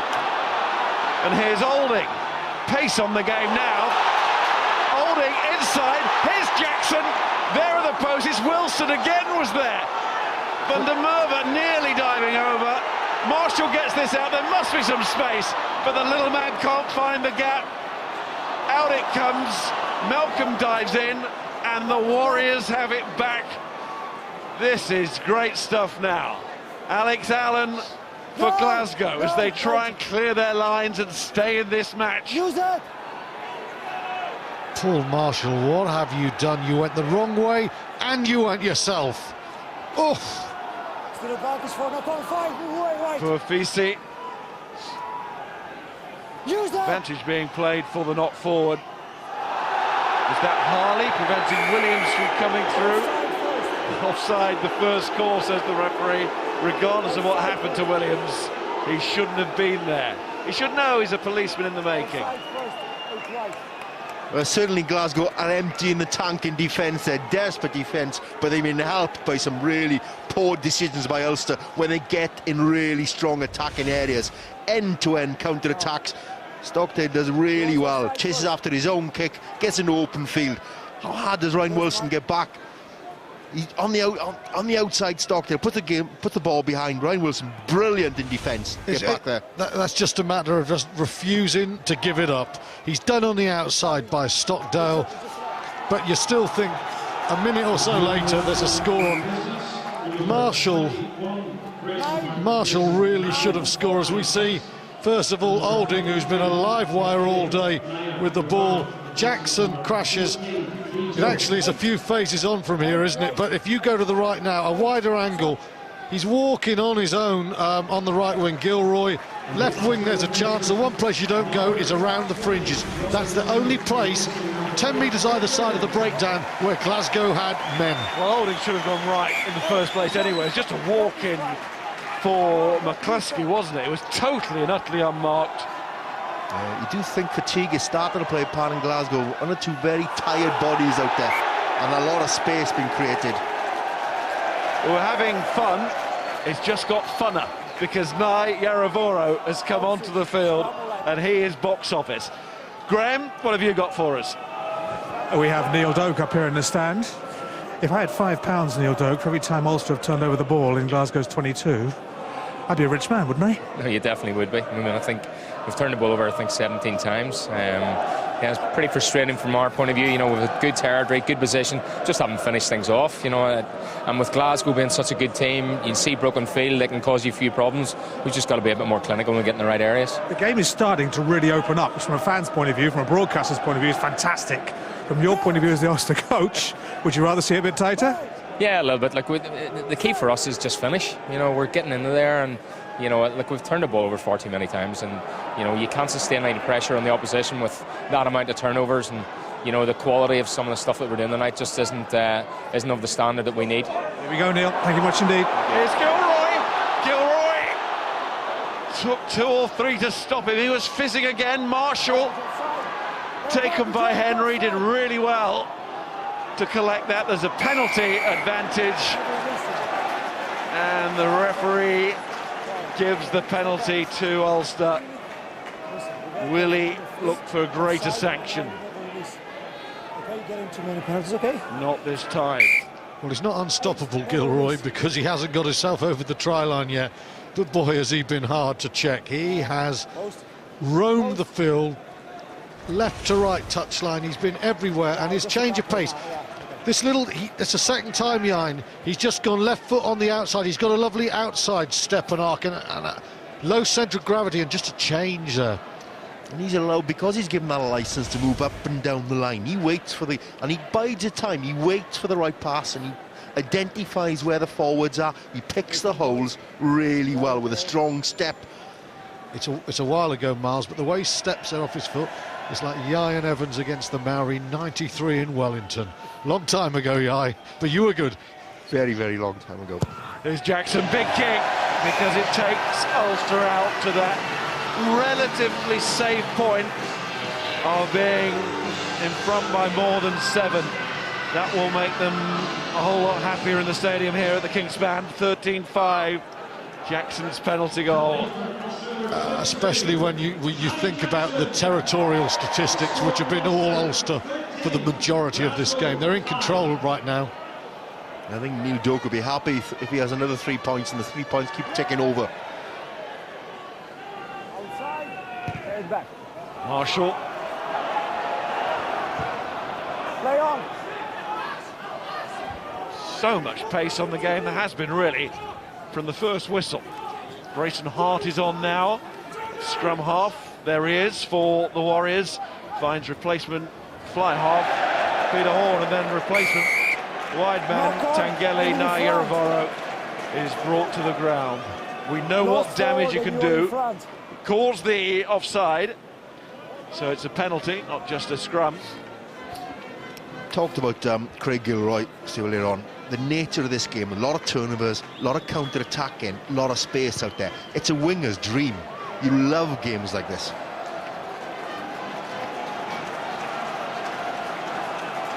Twinkle in his toes as Gilroy, and there was a twinkle in the Evans' eyes there. Especially with the quality of some of the kicking from hand not being great tonight. It means that it's bouncing on half court and it's just calling on people to counter-attack. It's just drawing you into it. Holding's been good at full-back as well, hasn't he? I know you talked, Miles, about that decision, but he's a very good balanced runner. Backwards. For number 5. Yeah, it's not been a night of errors from him. It wasn't his best call, but he's done an awful lot of good. Roger Wilson now on, wearing 20 for Ulster. Use that. Big Peterson. Glasgow have a penalty. Hart wants it quickly. I've been watching young Johnson play today, and every time he looks like Horn, Ian. The way he cuts in there, it's almost like Townsend has got his 12s playing a certain way. He really does move like him. He picks the same angles. Yeah, it's very similar to the Olding when he plays, or Marshall when he plays. You know, that strong step, strong on the hips. An initial 3 or 4 yards really gets beyond the first tackler. And you saw from the try that Glasgow scored. Really intelligent at countering angles. He's probing for a soft shoulder, and he's very good at identifying. And like Horn, so often he's off the left, he's off the outside foot and in, looking against the drift. This game far from done, of course, but Glasgow really want to try and leave with something, won't they? Yeah. Even if it's just a losing bonus point. They've got Munster live on Sky Sports next Friday night in Kilmarnock. That's sort of becoming a must-win match for them if they were to go down in this. But if they can just get a losing bonus point, it won't feel so bad. They've given away another penalty. Discipline still a problem. Make sure. Gregor talked about it in his interview with Graham earlier on. Talks about games in hand. There's 11 games still to go, but you'd still rather points rather than games. Games in hand are all very nice to have, but you much rather have the points on the board. Winning is a habit, and when you've lost as much as Glasgow, even when all your best players are back, you know, you don't have that instinct running through your veins. And the other thing is, you know, Glasgow are not quelling the rush of penalties against them, and they are simply not going to get themselves into the top 4 unless they can start eliminating these errors. They can't. Well, top 6 is going to be battling itself for Europe, because it is top 6. Because with top 7, the 7th team going to be an Italian team is pretty much identified. Top 6 is now being a fight. Another penalty. Now the referee is going to his pocket. Down goes the zip. Wilson and his team in trouble here. Listen, I'm talking. It's in the air. It's dangerous. Captain saved his team when he got back from Stockdale's dramatic run. But there's that yellow card and Wilson's absence for 10 minutes now. Till the end of the game, Glasgow will have 14 men. Ulster very much favourites from here on in. Need to reiterate, that is not a cumulative yellow card for consistent penalties. That is one act. Dangerous play from Wilson. I don't think you can argue about that at all. He takes a corner out there. He's in the air. He pulls him down. That's dangerous play. It's also a great kick from Paddy Jackson right into the heart of the Glasgow 22. Yeah, it's the right decision. Sorry about Brian Wilson, because he's had a terrific game tonight. Thrown by Andrew as the rain pours down. It was too close, too squeaky against the Dragons last Friday night. But Ulster now know that if they score here, it won't be close. It will be just about done. The crowd demand their pack to go on now and seal the win. Well, not just the pack, the backs as well. The referee looks. Time. He's up. Scrum, over the line, scrum. And makes his decision. 5-metre scrummage. Made the call, strong call from is it Fasaro underneath it? Yeah.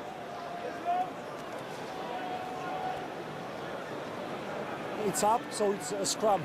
Because it's over. If it was short. Let's go, boys. Might have been Darcy Ray underneath it there. The unlikeliest source. The collective drives over. Terrific work if he did, Stu. Stability here, please. New entries. Might have been Alex Allen. We're all offering a name. What we do know, they're all in there. And they've managed somehow, as a collective, to keep Ulster out. There's definitely one man underneath the ball. Who it is, it doesn't matter. Job done by Glasgow for the moment.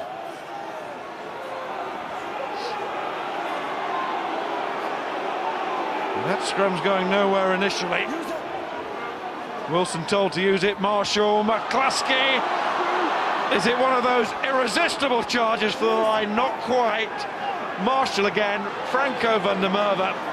Been brave all the way, this Glasgow defence. But you do feel at some point they're simply going to have to crack for more than the Callum Black score. There's the man who replaced him, Carl McCall. Here's Jackson. McCluskey again. Chris Henry has a go. So much power coming the Warriors' way, and somehow they manage to deal with it every time. Alan O'Connor now. Is it time for a bit of width? Marshall to Jackson. No, it's kept tight with Cave. Trying to suck a few more in though. Now they go wide. Jackson to Olding. Here's Stockdale, but they've got the numbers. Marshall again. Finds Roger Wilson. Jackson trying to stretch them across the field. It's Gilroy, but it's a blocking obstruction in midfield, and Gilroy is denied again. 6 wide. You've got to applaud the Glasgow defence. They're not over-committing to the breakdowns. Means there's plenty of numbers. You talked about it, Miles. Plenty of numbers there to defend, to hold out Ulster's attacking lines. And you can see the blocking runner. Diak just checks his man there, quite right. Hand straight up in the air. Don't know if he's going to have a chance of getting to Gilroy, but he's going to make sure that Mirius Maitreya knows that he was taken out in an offside position, and quite right too. Yeah, throw your hands up.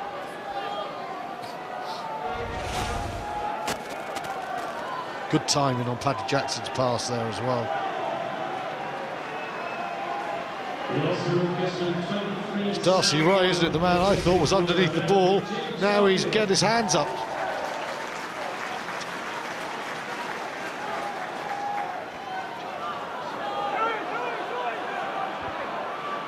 It's Horn. Fasaro. And then Allen. Horn again to Malcolm.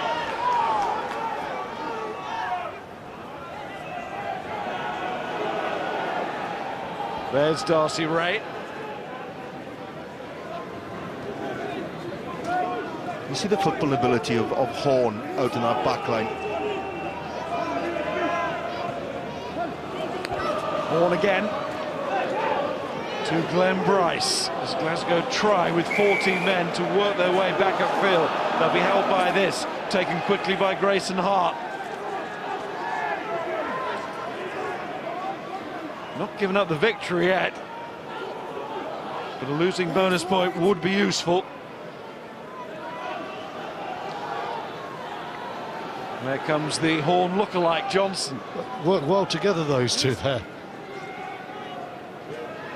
Horn again to Murchie, seeing what he can do with ball in hand. But the ball dropping out of his hands. Ulster get the turnover, which probably sorts it. 2 points there, the influence of Horn, how he's biding his time, the patience he's showing, but also the defence of McCluskey, really strong, forceful. OK, boys, your Guinness man of the match. There's only one contender for the Guinness Pro 12 man of the match, and that has to be Craig Gilroy. A brilliant performance on the wing iron. Yeah, I mean, really strong. It's been the type of open game that suits his talent, his ability to get in the open field, his counter-attacking, his innate footballing sense as well, understanding the space around him, attacking the space, giving that licence to roam, and really has an impact on the game. I think Harley and Wilson have also been really strong for Glasgow in largely a defensive display. But Gilroy's been outstanding in that field.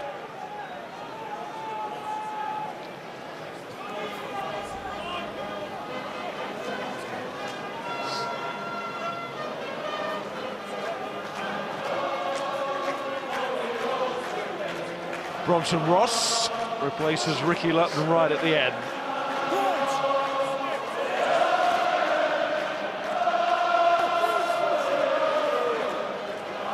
And Sam Arnold is on as well on that far side, so that's everybody used now by both teams.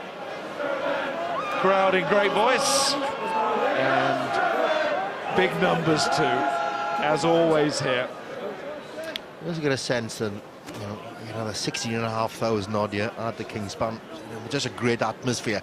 They've been in more voice in the last 20 minutes than we've seen in the previous 60, because they've fed off the energy that Ulster have shown in their second half. And I think Paddy Jackson's introduction has had a big impact. There's a bit more shape to Ulster's game in this second half.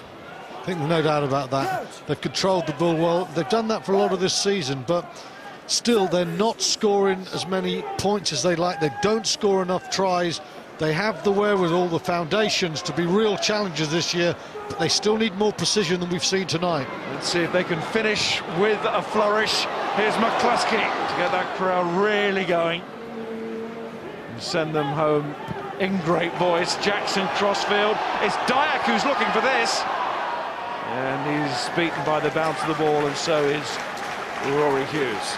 Last season of the playoffs, they lost an ability to have a home semi-final. That hurt them badly, particularly with the final being here at the Kingspan. What will define their season is whether they win some silverware. It's been such a long time since Ulster have won some silverware. They're desperate to bring some of that glory back here to the Kingspan.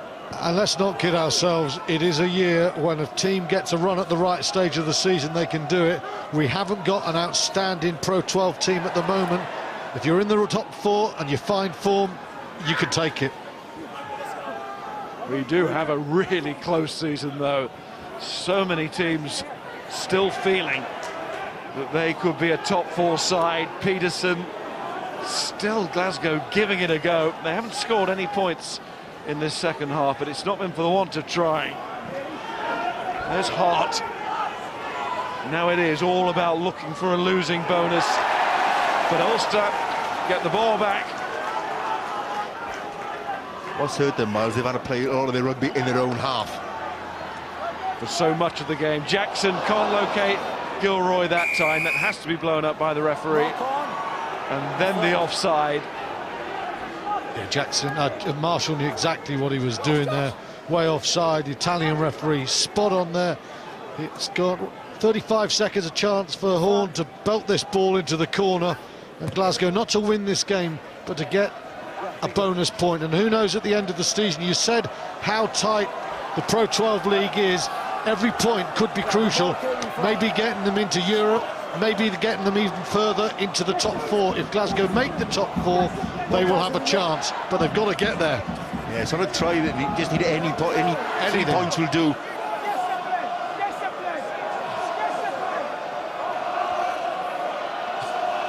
And Glasgow know that. They are right on this.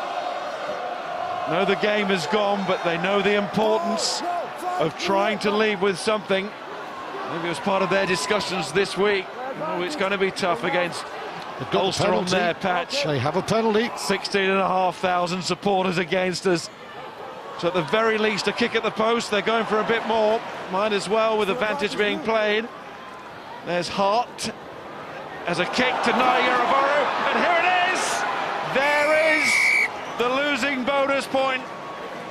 The man who is box office, Tangeli Naiyaravoro, goes in for Glasgow, and they will definitely leave with something. They didn't need the kick at goal.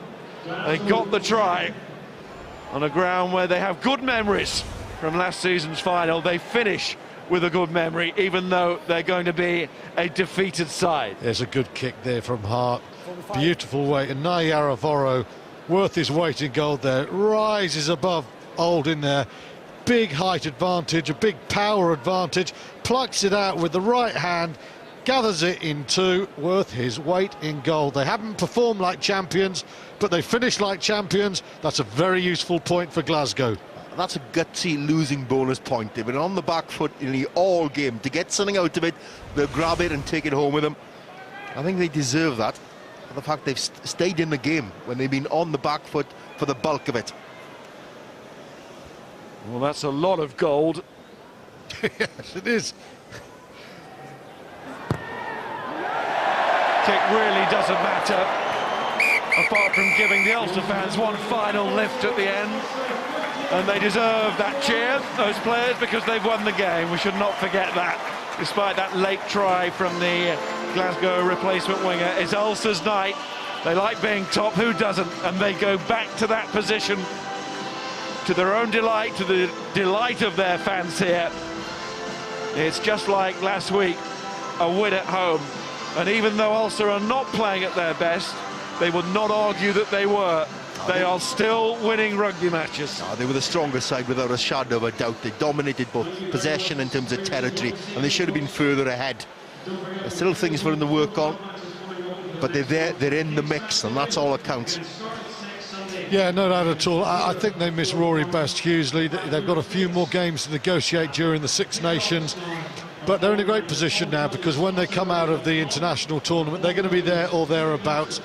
They should really be in a position to push on and make the top four. And like I said 10 minutes ago, in this league this year, if you make the top four, you have got a chance. The key for Ulster this time is getting home advantage. For Glasgow now, the key is trying to scrabble into the top four if they can. But don't underestimate that bonus point. It was valuable. Well, Europe came with issues too big to sort for both of these teams this season. It's all about the Pro 12 now, and both of these teams determined to be in the shake-up. Ulster better placed at the moment, but Glasgow with a losing bonus point and with 2 games in hand, the champions. Callum Black, 100 games and a try scorer, plus man of the match, Craig Gilroy, are both with Graham. Miles, thank you. The heroes of the hour, as you say, are right here. The virtues of patience. Craig Gilroy, was that what won you the game tonight? Yeah, just about.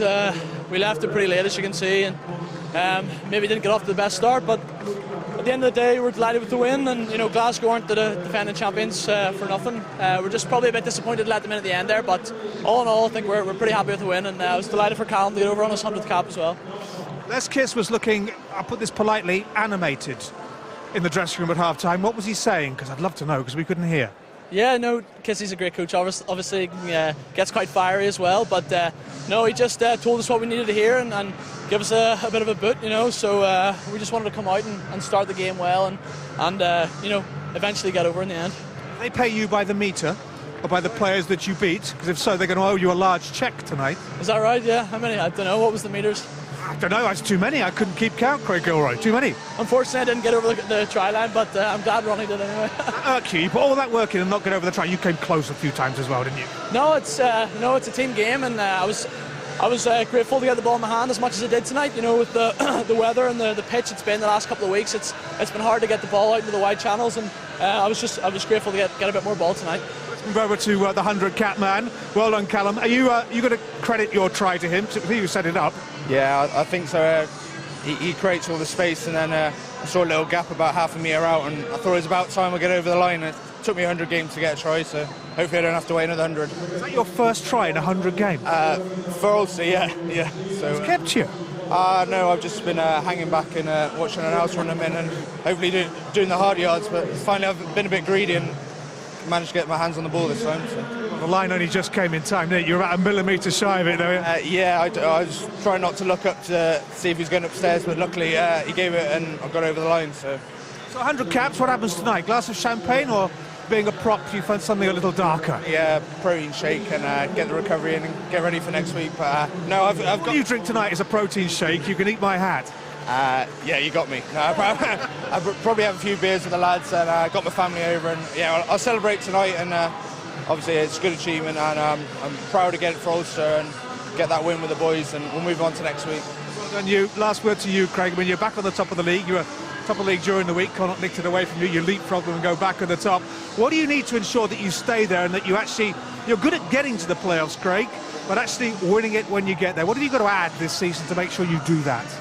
I think we're on the right track. I think last week we didn't play to our full potential, but we still came away with the win. I think that says a lot about a team, and it's something we've been building, over the last number of months, start of the season. So it's not something that's just happened. We have been working hard as a team, and I suppose we need to just be consistent with our performances, enjoy the run of home games that we have at the minute, and perform to our best away from home as well. Well done, you. You were hotter than July today.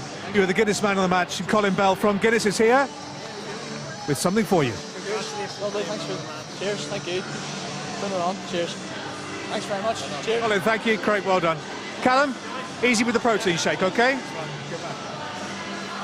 Just the one protein shake. That is Ulster's power and the glory. Well done to Craig Gilroy. Obviously a try of the season for him last year for Ulster, but instrumental today in teeing up what will be a very special moment for Callum Black. And he rightly gets to celebrate this evening, not only the win, but a try on his 100th appearance as well for Ulster. One other game going on this evening at the Parker Scarlets. What a belting score this is from big Morgan Allen, and the Scarlets are leading Edinburgh. This is another big game in the context of the playoff race, and the Scarlets could desperately do with the win, and they are up at the moment 13 points to 6. That is still the latest score, so Edinburgh by no means out of it. Elsewhere, Connacht with a bonus point win last night to go top of the table. Ulster with their victory this evening have returned to the summit, and Leinster have absolutely hammered Zebra. I can tell you 4 tries in the first half, 4 in the second as well. Geordie Murphy, Sean Cronin, Gary Ringrose has gone over, and Cian Kelleher late on as well. Treviso Blues on Saturday. Munster hosts the Ospreys in Cork on Sunday. So the table looks like this. Now if the Scarlets do win, we've got a bit of a peloton breakaway. Ulster, Connacht, Leinster, 3 Irish provinces with just 1 point separating them. Ulster, as you can see, have gone back to the top. Scarlets in 4th, leading Edinburgh at the moment. Munster, therefore, with work to do. Ospreys in 7th. Glasgow with that bonus point and with games in hand too. Cardiff Blues just beginning to drift a little bit. They could certainly do with a win tomorrow. Dragons, Zebra and Treviso complete the table. And in terms of the rugby that we have for you next weekend, now there's been a bit of a schedule change because of the problems Glasgow are having at Scotstoun. So the game has moved to Kilmarnock, to Rugby Park, and it will now take place on Friday evening, not Saturday afternoon. A diary change for you there, 7 o'clock, and that is on Sky Sports 5. That is a big game now with the Munster coming to town. Cardiff Blues against Leinster on Saturday for you, as scheduled, from 2:45 on Sky Sports 1. Now let's head downstairs and get some losing reaction. Ryan Wilson is ready to talk to Graham. Ryan, 13-10. Fair reflection of the way the game went, do you think? Yeah, I probably think so. Not down to effort-wise. I think, the boys left it out there. We put our bodies on the line and the effort was outstanding, but turned over the ball too many times and just discipline. Something that we wanted to work on, which, we've not done well tonight. Are you still simmering over your sin bin? You didn't look mightily pleased when you came off. I was pretty angry. I felt that they'd been doing that most of the game, and that one was touch or go. But you win some, you lose some. And what do you think made the difference in the second half? I mean, that was the point, obviously, where they pulled away from you.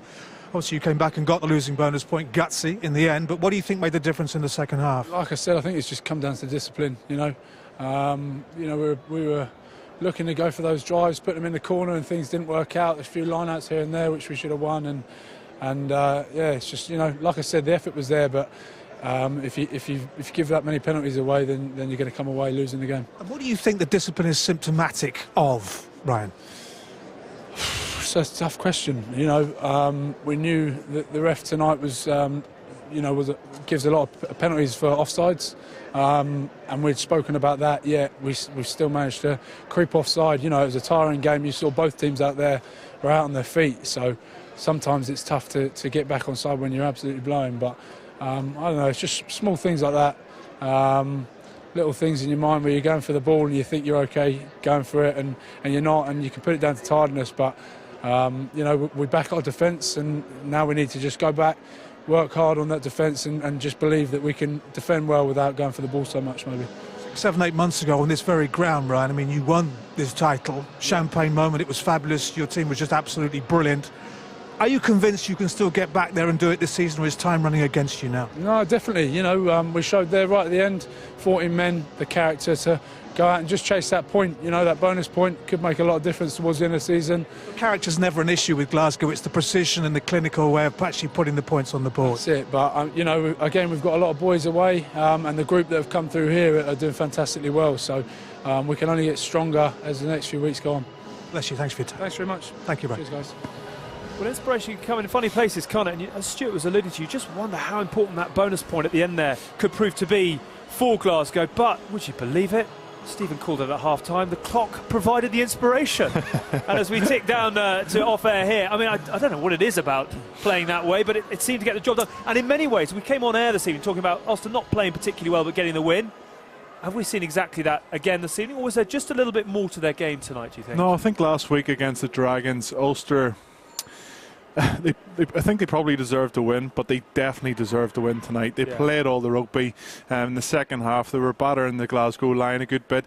Again, just a few mistakes close to the line that cost them. I was saying there, on another night, if it clicked for Ulster, you know, it could have been 30 or 40 points. It really could have been.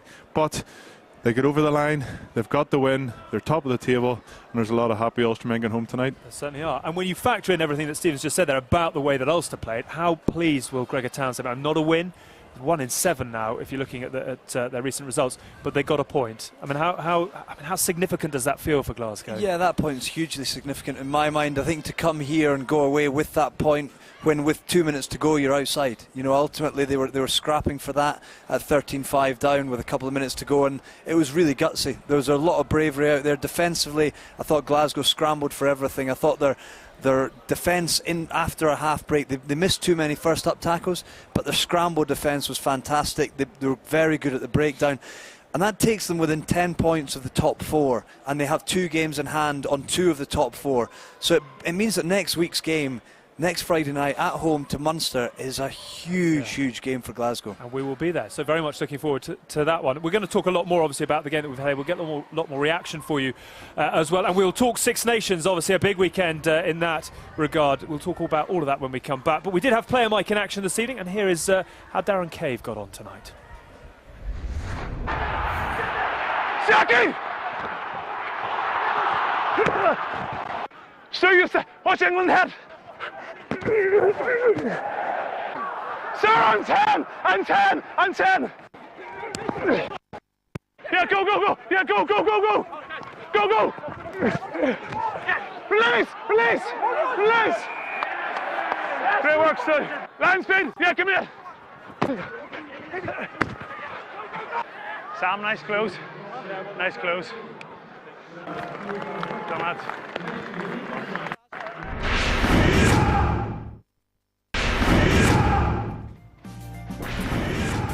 Just get the feeling the focus is beginning to sharpen in the Guinness Pro 12. The heavyweights fully aware that every point matters, with just 7 rounds to go once this weekend has come to an end. Glasgow came this evening as the visitors, defending champions. Of course, this was the patch on which they won the trophy last May. Lee Jones got them up and running with a nicely taken try in the first half. Ulster with plenty of hustle and bustle, but not a huge amount of accuracy. And it was the visitors who led by 2 at half-time, but playing towards the clock. The mystique of the clock, which certainly has helped Ulster in the second half. Craig Gilroy just seems to have tennis balls in his shoes with the spring that he brought to the second half. And what a memento for Callum Black on his 100th appearance for Ulster. He got the try that put them back in the lead, a lead that they held right to the end, although Glasgow have come away with a losing bonus point thanks to that try from Tekeli Nairavora with the last play of the game. So the win for Ulster lifts them back to the top. It's a 1-2-3 Irish province in the Pro 12 table at the moment. Scarlets are leading 16-6, I can tell you, against Edinburgh, so potentially they're going to open up a bit more daylight there. The gap between 4th and 5th should potentially be 7 by the end of tonight. Munster in 6th. They are obviously in action on Sunday in Cork against the Ospreys. Glasgow get that losing bonus point, so 10 between them and the Scarlets, so potentially that could grow depending on that full-time result in West Wales. Cardiff Blues not mathematically out of it either, and then there's a bit of a drop to the Dragons. Zebra and Treviso are bringing up the table without a win this year. Now let's hear from Gregor Townsend off the back of a disappointing result, but I should think the point potentially pleasing. He's ready to talk to Graham. Greg, at the end of the day, you got close. Should you have been closer? Well, we started well. I thought we put in huge character when we needed to, especially close to our line in the first half. And then I felt we had a lot of possession and momentum at the beginning of the second half, where we weren't accurate enough. We got into 22 a few times, penalised on a couple of occasions, lost the ball. And then the momentum shifted back to Ulster, and they played really well. And I felt we did well just to keep within 8 points. And look, I'm pleased that we came away with something, because there was huge effort went in tonight from a young team, and to come away from here with a point could be a very valuable point at the end of the season. Spoke to Ryan out on the pitch a second ago. I mean, he identified twice in the interview discipline. I mean, something we've spoken about before. Is this beginning to frazzle you now? No, it's one of the things. You're always going to have something after a defeat. We got through the Champions Cup as the most disciplined team in Europe and the lowest penalty count. So why aren't you the most disciplined team in the Pro 12? If you can do it in Europe, why not in the Pro 12? Well, I think I'll probably sit down with you and go through every game. Obviously, the penalty and yellow card against Ryan the penalty was justified. I think I look at the game and felt some of the penalties were very harsh against us, especially holding on in the tackle. But we have to improve, especially when you're playing away from home. You've got the crowd noise, and you've got the pressure of a good team that Ulster can put on you. You've got to make sure you don't give them any easy opportunities. How difficult is this season proving to be, Gregor? I mean, you hoped after last season things would have necessarily gone up. You can't go much higher than winning the damn thing, but certainly have stabilised a little bit more. How frustrating a season has this been from your point of view to manage, and what do you need to do now to make sure that you're back in the mix at the end of the season? Every season's difficult, every game's difficult. That's what it's sport. You play against top quality teams, and you've got to find a way to win, and it's tough. This year is like any other. I'm very proud of my team tonight. I'm very proud of them in the last game against Ospreys. We went away from home twice, missing a number of Scotland internationals, and we put really good performances up. Now we need to build on that.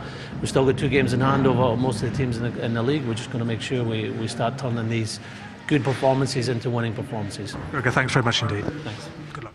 We talk about sharpening the focus. A lot of focus in the eyes of Gregor Townsend there. And obviously last season was a wonderful story for him and for Glasgow. How much do you think he's learning about what it takes at the top end of the game this season? I mean, it almost feels like he's got all his fingers sort of plugging gaps in the dam at the moment, doesn't it? Yeah, I think he'll be learning an awful lot. I think ultimately it's the management of the squad. He did strengthen his squad, and obviously there were a few plugs that needed to fill. So I think the difficulty this season has been the disruption at the start of the season, and a few things have gone against them, whether it's the weather at Scotstoun, which they did have as a fortress, having to move around, a couple of postponements. You lose a lot of momentum, your opportunity to go from losing the odd game to suddenly managing to generate some wins is tricky. But you know, Glasgow showed a lot of character tonight. They showed a lot of togetherness. You could see out there on the pitch, pre-game, post-game, during the game, that they're all in it together, and that's the most important thing. You've got to look around, not excuses as to why things aren't going well, as to what you've got to build on. And tonight they came here, and I think they can leave here with a lot more to build on looking at next week. Okay, and they got the point as well. Let's have a look at the try that ultimately brought them within 7 from Tekeli Naravoro. I mean, they had the penalty. It was not an easy kick, but they kept playing and ultimately got their reward as well. Yeah, it was a free play. Obviously, a nice little move there.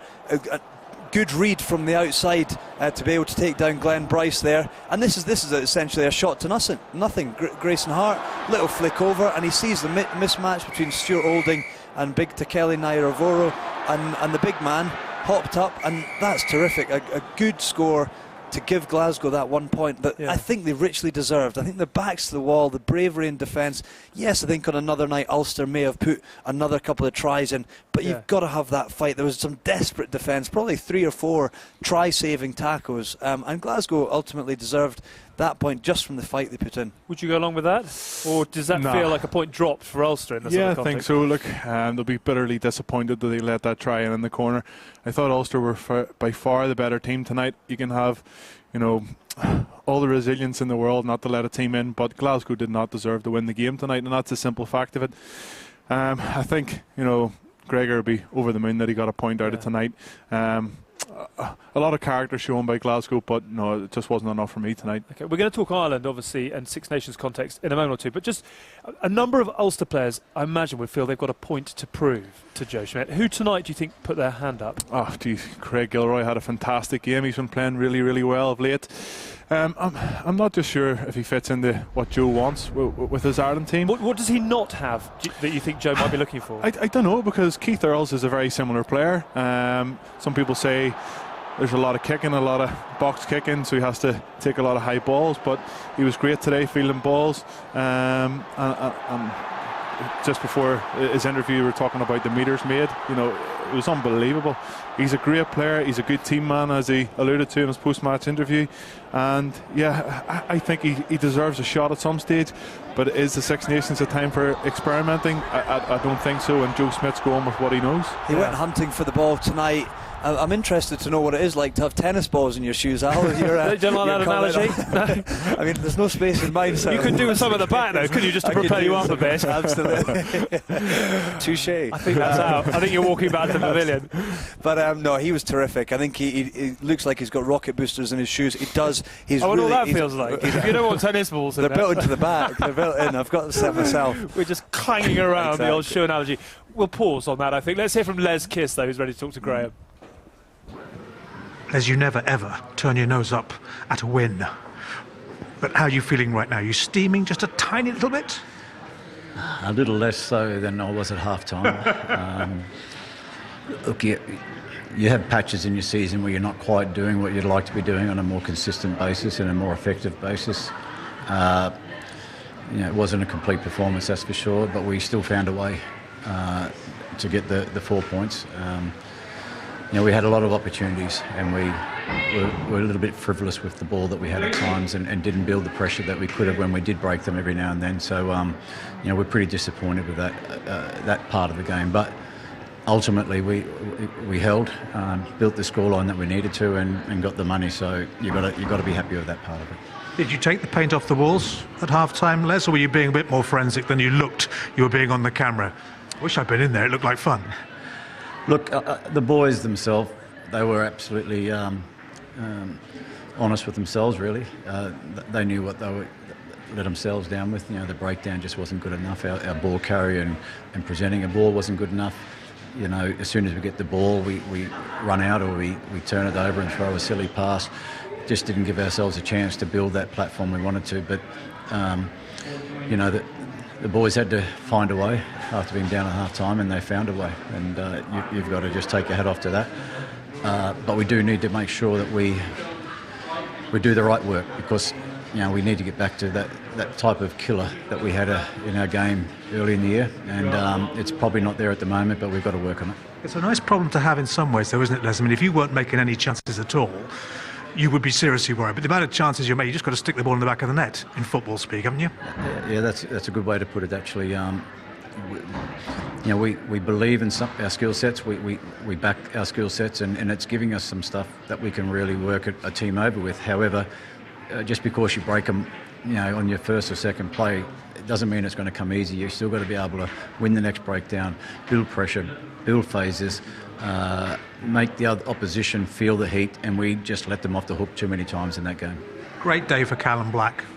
Takes him 100 games to score a try, mind, but hey, it was worth waiting for. Craig Gilroy, though, poof, he's hot at the moment. Yes, that was a pretty special performance from him. You know, at times there we needed it, and he delivered it. I think Callum also was very solid throughout.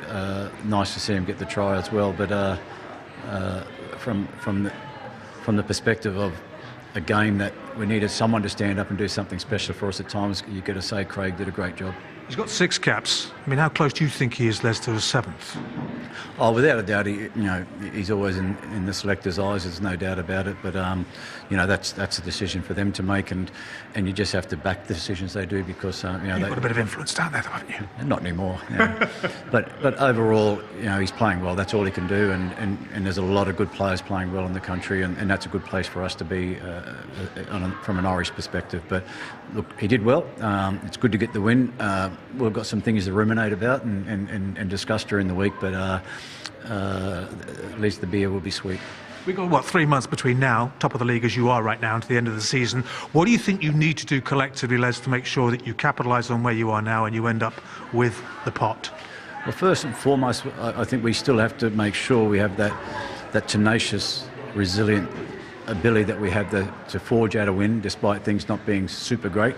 But we need to make sure we just get that flow back into our game. It's just something missing there where we were, putting phrase on phase, being able to build options and hurt the opposition and put ourselves down in the opposition 22 and knock off those chances. I think we were down there somewhere in the region of 13 times and only got 4 results out of it, and that's not good enough. Bless you for your time talking to us. Good luck finding the magic formula. Yeah, thank you.